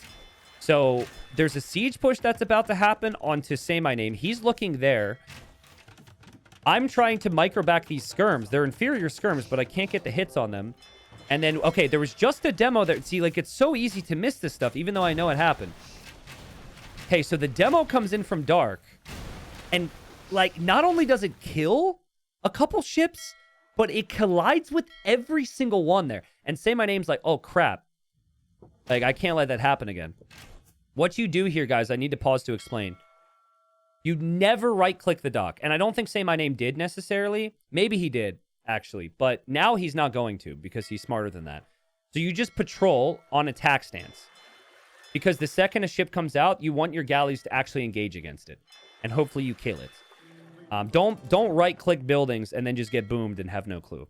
So, I'm like, I thought I was ahead here. But it's sudden death, and now there's a castle going up in my face. So I'm not in love with that situation. Dark is saying this is looking quite bad. And I look over here in this moment and see that demo, and I loudly was like, holy... Like, it was so loud, guys. It was so loud. Like, I'm like, okay, micro and castle. Boom! And it was... It broke the tension, and I was like, what the fuck? Like, it was insane. And then Dark goes, so that's my reaction. Dark goes, oh, that's a comeback condition, actually. So there's me screaming, like, very loudly, and then there's Dark. I think that might be a comeback condition for us. It was so funny, the difference, just to think about, like, the difference in personalities. He's, like, so relaxed, and I scream. So, I mean, he said that, which made me think we were behind. Honestly, I think even without that, I think we're actually in a good spot because this is... I mean, Say My Name's not up yet. And it's sudden death, so Dark's going to start to make a push here. I was in a really difficult position now because I have this army, and I'm expecting him to go, like, siege. So my army does nothing here. So, like, I kind of need defense, but does this defense even do anything? He didn't actually add siege, which is weird. He just kind of sat there. And so I'm uncertain. I'm like, okay, I see a stable. If I move out, I'm going to lose my units tonight. But I just kind of thought about it. I'm like, you know what? Screw it. Like, he probably doesn't have good eco. We've got to make some action happen. And I especially wanted to make some action happen after I saw that Hope brought his skirms this way. So Dark can now kind of try and come back on water somewhat. He's got a ram here. He's starting to push Say My Name, who's 2 minutes away from Castle Age. And Dark's able to clown it up with Monks and Siege pretty nicely here. So he's making some progress. Hope's skirms come back towards me. I'm fully expecting Mangonel. So I already researched Redemption and have the Monks waiting. And so my army just comes forward now. Hope knows that. Hope's just going to play tower defense. But Dark is stabilized. The fires can be very strong against the galleys now, especially now that Say My Name is still just stuck in the feudal age. And now the siege shows up. But it's weird, right? Because now I can't just use my monks against the siege because the skirms are back. So the situation changes. But I'm just like, counterattack with 21 skirms and 1 archer, sure. I need to do something. I can't do anything with it at home. I remember thinking this was a bug, that my monk wandered forward. I rewatched it later. It's just a misclick for me. But I definitely was mad at the game in that moment.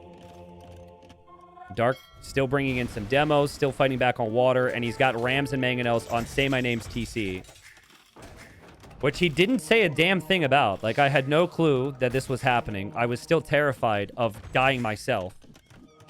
But right now, there's distractions, and Hope has to defend, and I convert the Mangonel, and I land a beautiful shot with the Mangonel after that.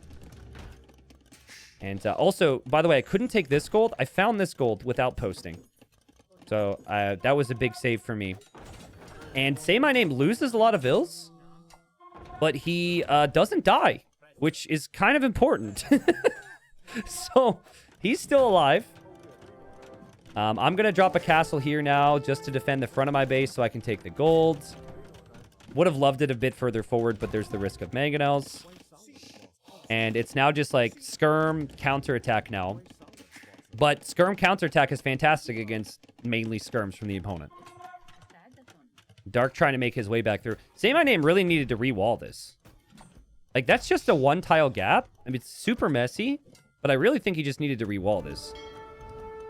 But he's focusing on re-winning water, because with water, again, you can get close to that TC. So my Skirms, things get really crazy for me here, actually. So Dark's building a castle. I saw a lot of people say that this castle needed to be on the TC, but where are you supposed to build it? You can't build it next to a potential demo. You can't build it here because the TC can range it.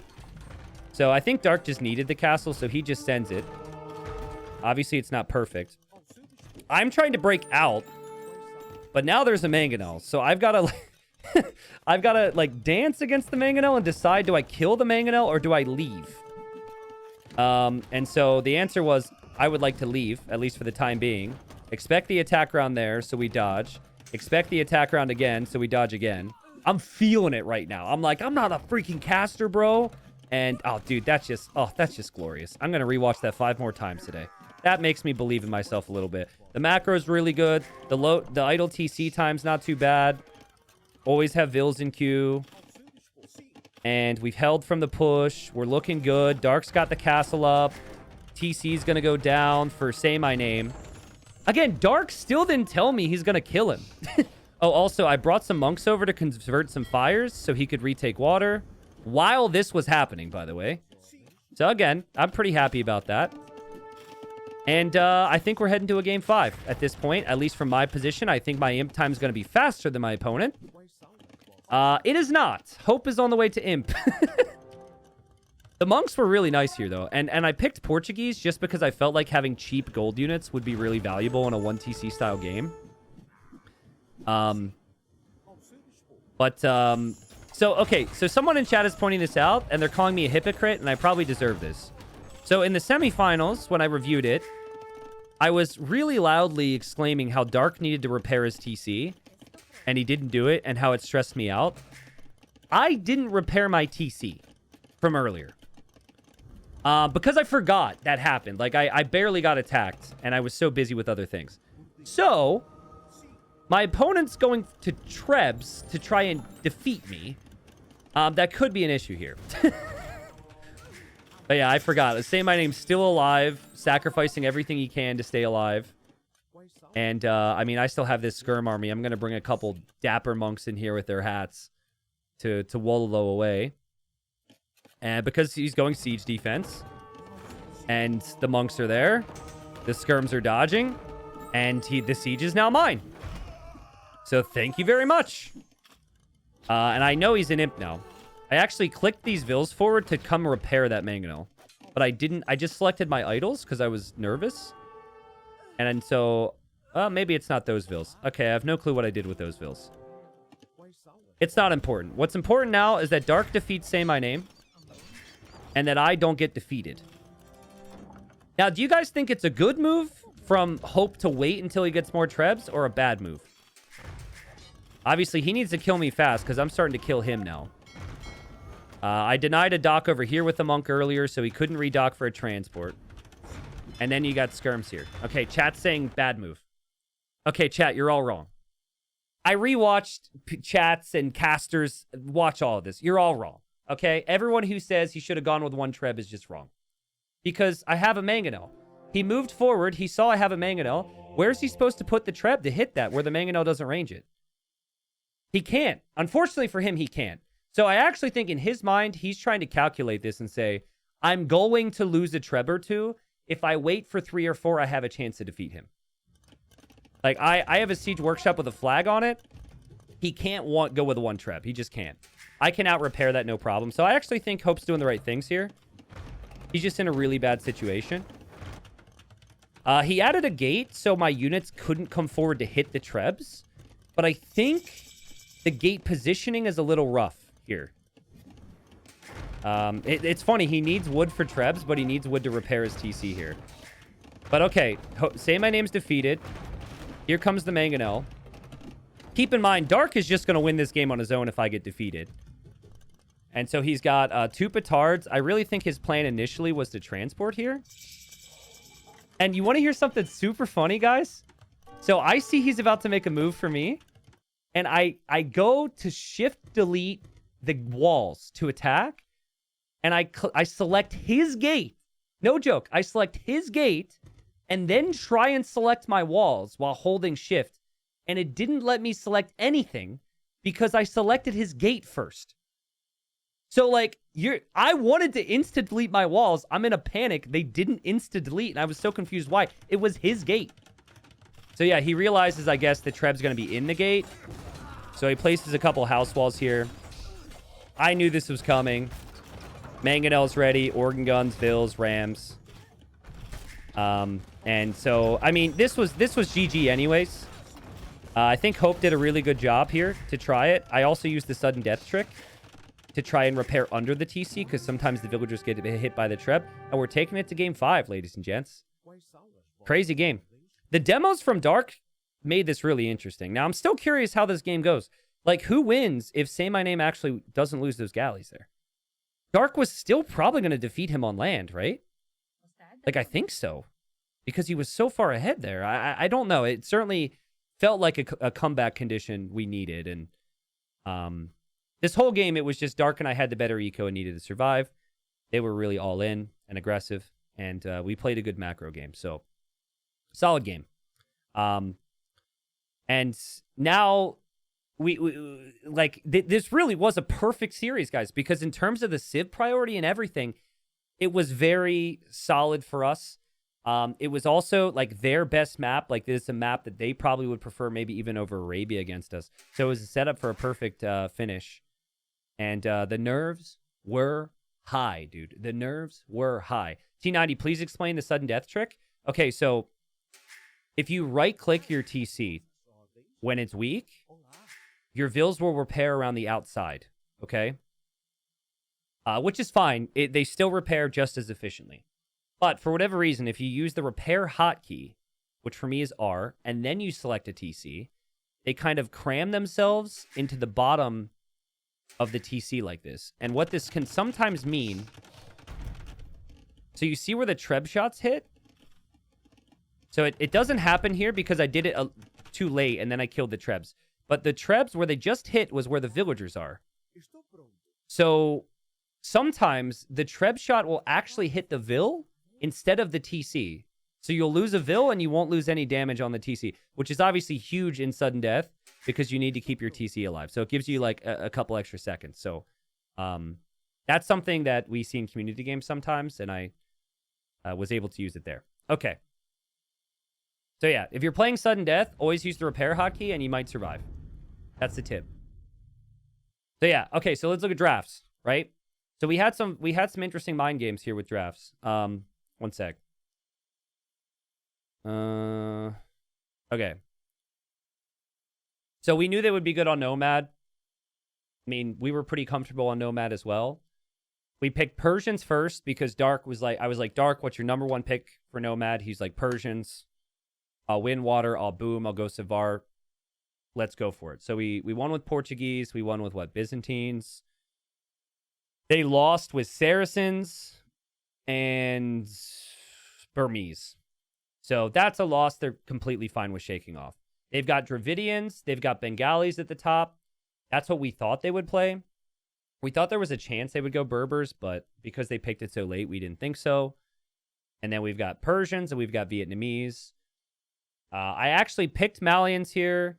And like I said, I picked Portuguese because I didn't really care what Civ I had for the previous game. But I didn't want them to have Malians, Dravidians. Didn't think about Bengalis too much. We really thought Bengalis was going to be played on other maps. So that's kind of how the draft played out. So it was like, felt 50-50 coming into the 5th game, you know? So this is for all the marbles, people. Game number 5, we've got Nomad. Say My Name has probably played 10,000 plus Nomads in his life. He's playing Nomad all the time. He's a beastly player. We knew they would want this map coming into it, though. So we had an idea, just like we had an idea for Arabia. And so we talked about a couple things. So this is a 9-villager start. I was going to be going fast castle. We didn't necessarily plan for our TCs to be near each other. We wanted the docks to be near each other. So with a 9-villager start, you can do that. That's not really that realistic in a 3-villager start, but because you start with all these different clumps of vills all over the map, you can decide this. And so I don't know if that's something they discussed. Their docks are pretty far away. But because I'm not going to protect my fish, I'm docked down here near Dark. Dark doesn't really have a great first dock, but he's got Persians. And guys, this was where I probably had never been so locked in any game. Like, I hit a point, maybe not right now, but the Dark Age went really smooth for me. And I was just like, I felt like there was some rhythmic music going on in my head that was synchronizing with every single click. So I was like, this is it. Like, let's go. So that was great. You know, coming to the last game and like really be firing on all cylinders was really nice, because Nomad isn't necessarily my favorite map. Plan for me was Rats and Archers. Plan for Dark was to go water and adapt. I thought that they would have the Dravidian player go water, and then maybe the Bengali player go like land. And go like Monks, Siege, Ratha. But all of our picks are really good. Persians get the extra wood and food and the faster working TCs. Vietnamese give us their TC location. So we knew they were pretty far away, which we felt was good for us because we wouldn't get, like, my castle wouldn't be denied. And also the Rats and Archer has been big throughout this whole tournament. And then their civs are good too. Like, Bengalis get the additional vills when you get to feudal and castle, so their eco's insane. Their ships regenerate, which is also insane. By the way, guys, I'm not pregnant. People keep saying, what's the announcement? The announcement is at the end of stream, and don't let people in chat tell you I'm pregnant. I'm not pregnant. Okay. Then in the red, we've got Dravidians for Hope. I mean, Dravidians are great. Have a great team bonus with the whole dock pop space. They get the extra carry capacity on fish. They get the extra wood. Like, all these civs are really, really solid for Nomad. So that's good. Like, no one wants, as well, the only people who would really want civs to be lopsided are the people who are up against the weak civs. But from an entertainment standpoint, everybody wants a pretty even matchup here.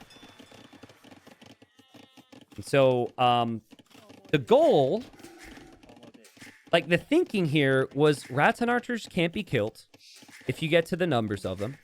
And it's one of the best late game units you can have. And if you can combine that with the Persian Savar, it could be very good for them. They're in this weird scenario. They can't make knights with either civ. So that usual knight archer combo isn't really possible for them.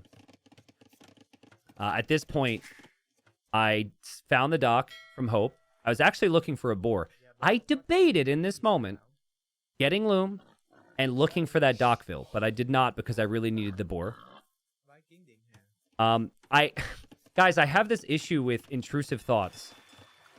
And so the dashboard had shown me that Yo was watching my game earlier, like right before this. And I actually had the thought, I wonder if Yo is impressed with my build. I don't know how I could shut my brain down. I don't think I can. I have super weird thoughts like that. I should not be thinking like that in game 5. But I was like, dude, my build's sick. Like, knowing that boar would be there is like god tier. Let's go. I even thought that how annoyed I was Yo didn't outpost against Terra in the 1v1 tournament when I build an outpost later. So I was just like, I was feeling it. So anyways, down here we got the second dock from Dark. And wow, he's adding a lot of fish here. Damn. I didn't realize he added this many fishing ships this early. And he's going to be kind of 1v2-ish on water. It's a bit more complex than that. Say My Name has gone for the economic approach. So and this is actually something Dark and I debated on doing as well. You can go fast castle into some navy. So then it's like 1.5 versus 1 on water. I don't know how to describe it otherwise. But the thinking was just get me onto Rattans. Rattans, make it super simple for me. Hope, fast feudal. Galleys are already on the way. Actually, 2 galleys and then 2 fires. And then Dark's got 3 docks ready to pump those galleys, and that's all he's going to be doing for the foreseeable future. Donald, thank you so much for the bits. He says, congratulations on the preggers. How far along are you? Well, that depends on how long you've been subscribed. Because we always say if you've been subscribed for 9 months, we have a Twitch baby. So in that sense, I don't know, chat, and I'll let you know. Thank you, Saladistic, for the gifted sub. Thank you, Einstein. Oh, Saladistic with a bunch of gifted subs. Thank you. But yeah, say my name. He's on stone as well. So I'm on stone in the back. The plan is Rattens. Market blacksmith for me. The difference between our civs, though, is that he is going to get the additional vills. But I also have the cheaper eco upgrades, so it's fairly even as far as eco is concerned. I would prefer to have the additional vills. Vills are king. But I also think I would prefer to have Vietnamese. At least that was my thinking at the time. Rattens just feel insanely strong. So I put the prep in, talked to a bunch of players to get ready for this series, watched numerous recs. This was our moment. Win the final. Be called a silver boy, you know? Hell, one of the teams we took down in the quarterfinals, they named themselves Silver League champions. They were getting ahead of the game. There were a lot of teams that thought they were going to take us down. We made it this far. And Dark having to deal with a lot here. With a couple fires and a couple galleys here from Hope. So he's switching mainly to fires, which could really pressure the fish. But once the galleys get into one group, it could be very strong. I don't know. I forget why I did this, but that random fishing ship from me. Oh, I think I sent it that way because I wanted the galleys to patrol in and chase that, so it would help Dark. A little bit of work for me. I had to just move my fish every now and then, but Dark's still doing good. He's even adding another dock. And this is where I start to think about my castle spot. Now, in a 1v1, I probably take greater risks, but they're really far away. So, technically, like, if Red was where this villager was, he's getting a castle on the face, and that's amazing for us. But because we are Vietnamese and we know they're so far away, I'm kind of just outposting here for overall vision to know what's happening later. Walking across the map to drop the castle isn't really a good move here. So the plan is to drop the castle just to protect Dark a little bit. And Dark did his job. I kept most of my fishing ships alive. Say my name's about to be in Castle Age. He'll get the additional vills. And he also adds the second dock. So that's the difference between Say My Name and I. Is that he is going to add in some navy. But he's also going for the castle. So pretty sick that he's like combining these things right now. And they're also going to team wall towards each other here, which is also very smart. Dark and I don't really have to do that because we're just kind of right on top of each other. But this castle felt smart, so because Dark has no army. And then my vills can go right back to work. Dark hasn't gotten to the fish from the other team yet. So that's something that he's going to have to work towards. And now you've got the fire galleys coming in from Say My Name. Having said that, Dark has been protecting his 10 fishing ships. He hasn't lost many yet. And I'm going to be making the rats and archers now. And castle's on the way up. And I've got awareness to see that Hope... Oh, God. He just lost a villager to a boar. Didn't see that. But I see Hope's building some outposts as well, because everyone kind of wants to know what's going on. There's a lot of... It's very quiet. Dark's got a really difficult job, though. He's got to fight water on both sides, and one player's in Castle Age. And he's got to get to Castle Age at a reasonable time. Hey, there's my fishing ship that I clicked on the other side of the map. I think Hope wanted to know where my castle was, or if I was even going Rattens, and he gets the answer there. So we kill that Vill. And so now I guess that's 2 villagers Hope is lost. Hope makes it to Castle Age, though, faster than Dark. So the Castle Age time's a pretty significant gap. Which just maybe goes back to how much focus and time Dark's had to invest into water. And again, fighting in Feudal Age on both sides. Now it's soon to be against 2 Castle Age players. So this is... I have had the simplest job this game. I find the one Vill's weak on the other side of the wood line. Happy with that. I'm making Rattens. And I did ask Dark. I was like, are we going... should I go like heavy numbers and upgrades, or should I go economic approach? And he said economic. So I delayed like things like ballistics and armor for that reason. Now, for those that watch the Rats and Archers in some of the other sets, they are really tanky against TC. So I'm like, you know what? Screw it. I'm going to run through. Really good from Hope. He actually had a Scorpion right away, which is crazy. Like, that Scorpion popped out way faster than I was expecting. I hope coming in with the fires here. Dark tells me to move my fish here. I think I'm a little too late. Still trying to protect these Rattans. I saw the Ratha as well going to chase me down. And still Dark has not killed their fish. I think that's the important thing to mention. There's a lot of fighting on water, but he has not actually killed their fish yet. Still 10 seconds away from Castle Age. Now, I came into this really believing in Rats and Archers. I was not expecting Ratha Rats and Archers as a matchup. And the Ratha look pretty freaking strong here because the mobility is a real issue for me. Normally, if it's Archer v Archer, Ratsons are better. But these have the melee mode, which you can switch to. And then they're faster. So that was tough. I mean, it's only 2 Rats and Archers, but I kind of realized that I was going to need to pay very close attention. Hope getting some kills on water. I mean, he might still end up losing water, but he is still getting, like, harassing and delaying the potential for Dark to fish. And Dark wants to full win water and then fish boom. And he drops the second TC now. I'm on 3 TCs, but you got to remember, I just lost my fish. I'm spending wood on Rats and Archers. It's kind of tough to get the food eco sorted. But the outposts through the middle are really helpful here, so I can see the full army movement from the enemy here. The fire is still around here from Hope. Dark slowly making progress. But Vietnam has a lot of time to plan for life without the fish. Like, the fish is not something that you can lose in a surprise moment. That can end your game. But they're doing a really nice job at just kind of transitioning away from that. I'm up to 11 Rats and Archers now, and it's 10 Ratha for Say My Name. Chat, can you tell me the cost of a Ratha and then tell me the cost of a Rats and Archer, please? I'm actually very curious now. Obviously, Say My Name's got the slightly better economy than me, but he's producing a lot. I mean, his farm count's crazy. I don't actually know. Like, when I produce Ratha, they always feel cheap, I guess, because of the Bengali eco. Dark tried to get the walls down here. We knew this army was going to be coming through. So we could see that. And Dark just a little late with the walls. Obviously, he's got a lot to do.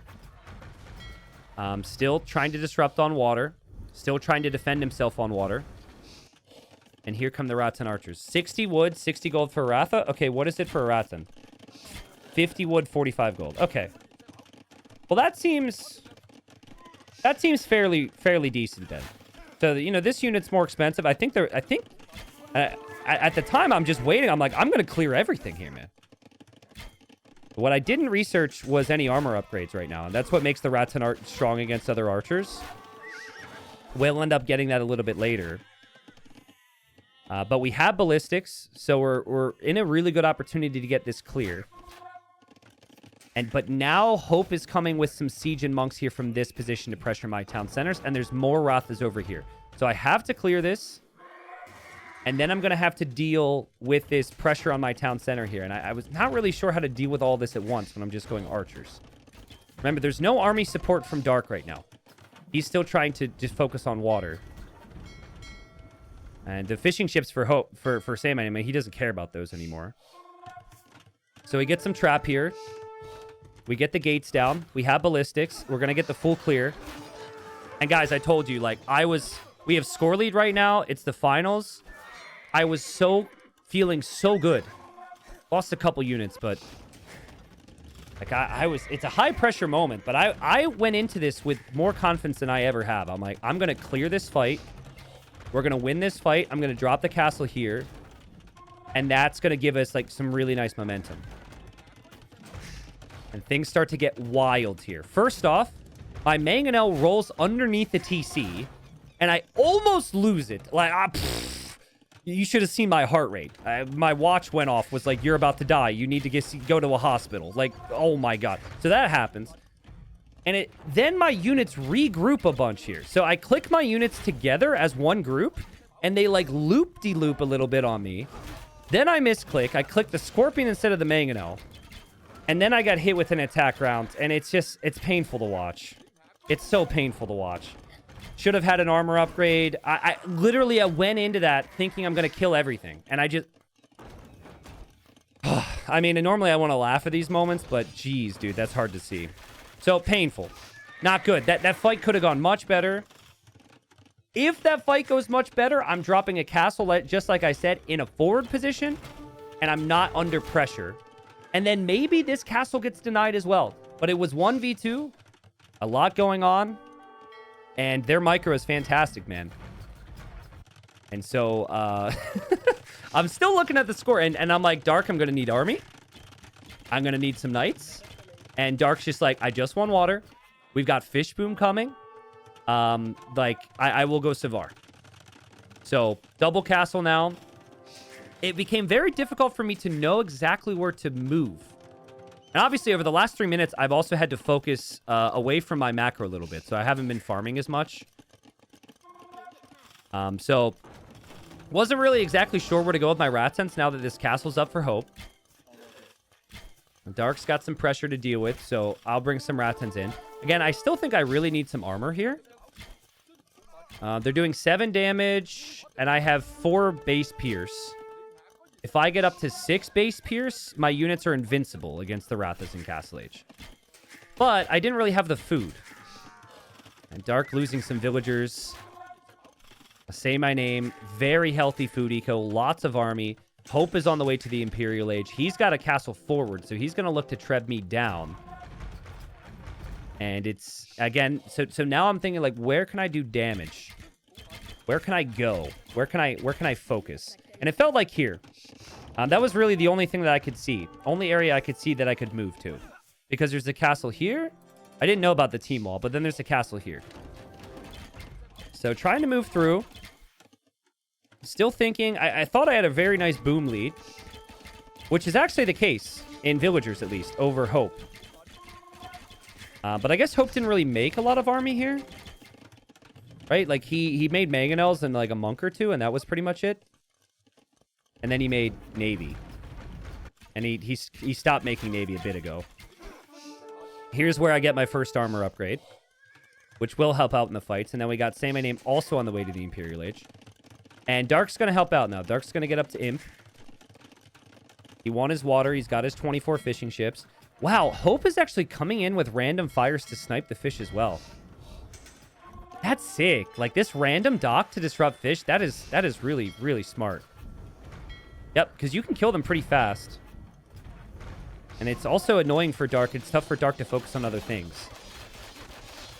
Okay, so I see these vills here. And so I know, I kind of tell Dark, like, he's going to come with a castle. I also see the siege workshop. But now that Hope is an imp, I think I'm going to die here. And so I'm thinking we got to take risks right now. And so I'm waiting. The way I move my Ratons is I'm expecting attack rounds. So there I'm moving because I'm waiting for him to hop out. So I'm like, he's going to hop out now. I'm expecting him to hop out on the right and attack round me. I'm like, waiting. And he never did, which I didn't understand at the time, but he has armored elephants. So now that makes a lot more sense. The Ratons are hitting and running. I am killing the Rathas, but they're pretty tanky. They have 120 HP, so they're so much tankier than a Ratha. So I guess there's... than a Raton.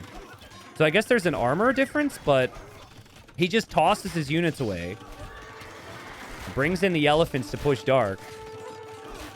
He does cancel that castle, though, because he sees Dark's building that, and Dark saw that castle and said, that's fine. I'm almost in. That's not a problem for me. Meanwhile, this is not so fine. The big thing here is that is gold for me, guys. And we are starting to run out of space to take pretty much everything. I hit a weird position here where I had the stone for a castle, but I didn't know where to build it. I think I sold the stone or something then. Because I need to get imp. I didn't know that it was going to be skirms as well. And now there's skirms here. Now my army needs to get out. Now I've got these vills here, so I just figured I have to do something. I have to get out of here. Rats and archers could take some decent fights against the Ratha here now that they've got that armor. And at least the skirms don't chase me because they're slow, so... I'm just telling Dark, like, I'm going to need big Savar numbers, dude. We need Savar. And that's going to take some time. The Cavalier upgrade's on the way. First armor's on the way. And already, I've lost that TC. I'm starting to lose this castle. This castle here will be next. And we're just very boxed in at the moment. We have the population lead, but we're just... We don't really have a lot of space to move. Do you regret not going Imp Skirm? No. I don't have the eco for that. My eco is horrible. We're running out of wood. Imp Skirm isn't an option here. I get why people say that based on the units we're up against. But we're kind of hard committed to our comp right now. Imp Skirm would definitely be on my mind if we win some big fights here soon. But they've got, like, endless stone. They've got endless gold. They've got endless wood. I mean, they've got endless castles. There's castles all throughout the map right now. And Dark is these 2 trebs he needs to protect. Just now completing Castle Age armor for the Cavalier. Still not possible to get Savar. I'm hoping for Imp and Bombard Cannon to push this back. And also kind of hoping that once I get Elite Rats on Archer, I'll be okay. But this is not good. I think the Boar kills Aratha here. I think the Boar is attacking Aratha. We enlisted the Boar to our team. And the Boar is still attacking. I paid that Boar $10 for that. Okay. Honestly, we needed it. So another gold we get pushed off of. And so now we're like, all right, man. Like, the second Savar hits, we've got to combine our forces here and push this back. And you can still use the market. I mean, you can still buy and sell some res. There's some stone back here at least. So I was thinking 4 Bombard Cannons, 60 Rats and Archers, or I guess 40. And then we could maybe push these Trebs and Skirms. This is where the Savar would be very strong. But dude, the Elite Ratha are insanely tanky. It's crazy, dude. The Rats and Archers don't have chemistry yet. But it feels like every engagement I took this game against the Ratha felt superior at times. I think it's just the HP difference. 135 HP is nuts. Obviously, Dark and I, like, again, we're desperate for resources. We're waiting for Savar, and we're waiting for a big push back here. Dravidian Skirm's kind of tricky, though. They do fire faster. It's one of the better Skirms to have against the Rats and Archers. And now another castle for Say My Name in Dark's face as well. Like, there's no waiting around when these castles are going up. Crazy stuff. And this is where the desperation goes. Like, I'm sending Vills to try and distract Aerofire. Now Savar's got the armor. We're moving in. I've also got chemistry as well. But we've got towers coming up now from Hope. And he also has some halbs as well for the Savar. And they basically, they need to defend from the first wave of army. And that's it for us. We can't make more Savar. We can't make more Rats and Archers.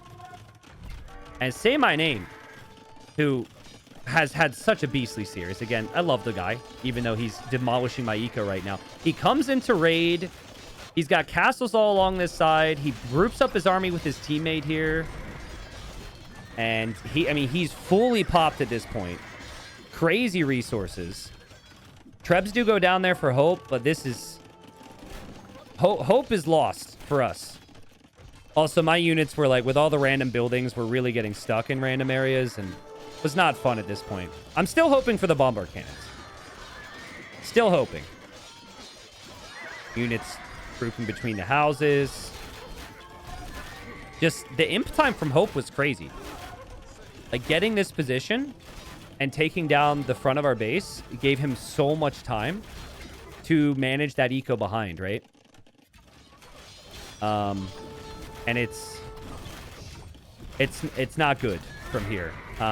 Before I was trying to avoid some like spoilers in my tone, but if you haven't seen this, I'm sure you can tell we've got no golds, and I've got 2 castles, but this we just don't have enough army to fully be able to break this.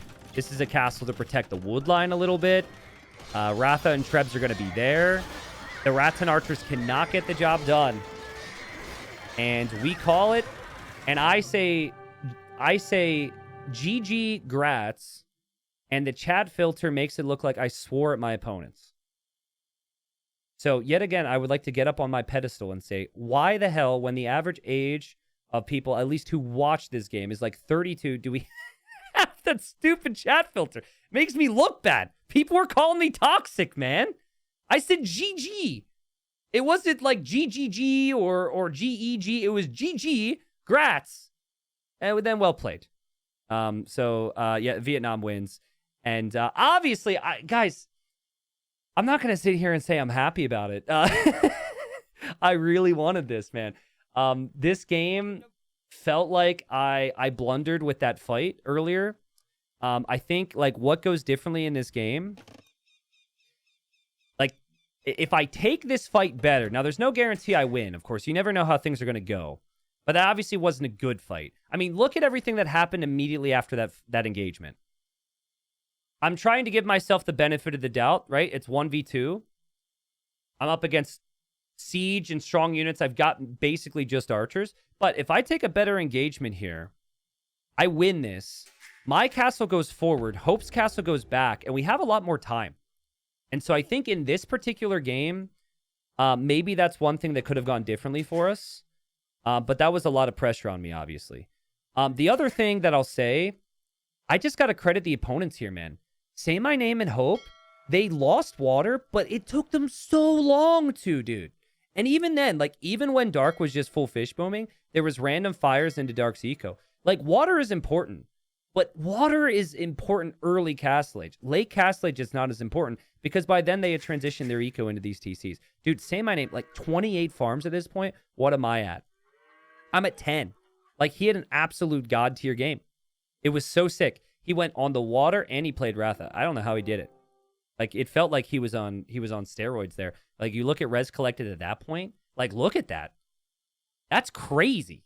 Like, I just stayed 1 TC and was making army. He was water, land, and macroing. So say my name is he's an incredible player.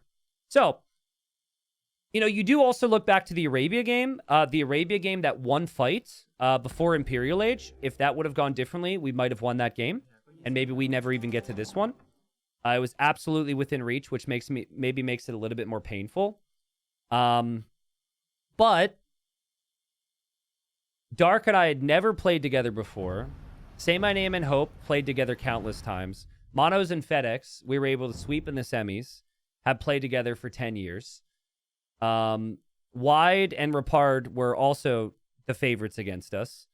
Like, the run that we had was a great experience. And so overall, I'm still very happy about it. Coming so close is painful, but it's also motivating. We had a crazy run. This was a series we were expected to win. But beating Kingston and Miguel, like, Kingston and Miguel were teamed with Dogal in the most recent 3v3 tourney and were second place. They lost to GL. So beating Miguel and Kingston was already a great result. And then beating Wide and Rapard, a sick result, as they're two 2K5s who play together. And then this as well. So we were second, but I'm very happy about it overall. It was a good experience for me. It shows me the ways as a player that I have to be better. And it also, at the same time, proved to me that I am a good player, particularly when it comes to preparation and strategy, which I think team games weigh a lot more these days than 1v1. So I'm very happy. And also, I got to say, Dark is incredible. He is so good, dude. Like, I couldn't have done... some of these wins were me... Stop doing the grats thing to me, chat. It's not funny. As I laugh. But, like, some of these wins where I could just create chaos against the other two so Dark could carry, that's because he's a very special player. And so we coordinated very well considering we had never played games before. He literally messaged me, and he said later there were no other top players to ask. He didn't have a teammate. And so he reaches out to me and says, hey, do you want to play this tournament for fun? And we got to the finals of silver, which isn't bad. So I'll take it. So it was a good experience. And I enjoyed sharing the experience with you guys.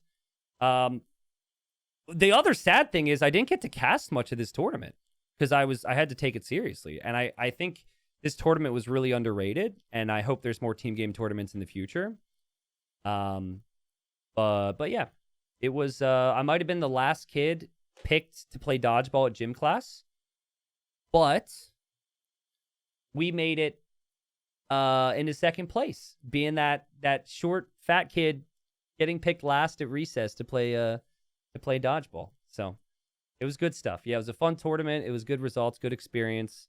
Darks in chat, it was good fun. So yeah. How does it feel playing so far into a tourney instead of casting it? I mean, like I said, it was. I'm around the game so much, and I am at a level where you're like so close to the top, but then if you play in like a 1v1 qualifier that matches you up against someone who's in the top 16 or top 20, you just feel like you're horrible because you get swept, right? So you feel like you're good because you're top 100, and you have these good insights, and like I feel like my strategy is good because of the casting. But then I play a 1v1 tournament, and I just get swept, and it makes you feel like you're not good. So this certainly boosted the confidence because we're able to beat some good teams, and use the strategy, you know. At the same time, it also reminded me ways I have to improve, but not in like a bad way, but in like an exciting way. Like if Dark and I actually play another tournament again together, or we practice a little bit more, we're going to correct some of those things and be a little bit better, you know? So it's like kind of like a motivating, exciting way. So I'm happy about that. It makes me excited for more team game tourneys. And honestly, Dark, you really shouldn't team with me, by the way. If there's another team game tourney, like you should find somebody else, dude. I would not be disrespected by that. But if you want to team with me again, absolutely we can go for it, and we could see how the story goes. So, but like I'm thinking like Dark teamed with like a top 20, top 30 guy would be insane. He's really good. So, you played really good. Thank you guys. Thank you so much. Thank you to everyone who was like rooting for me on various channels and paying attention to this. It's cool to see, and like coming online and talking to people about it too is also good. So, thank you.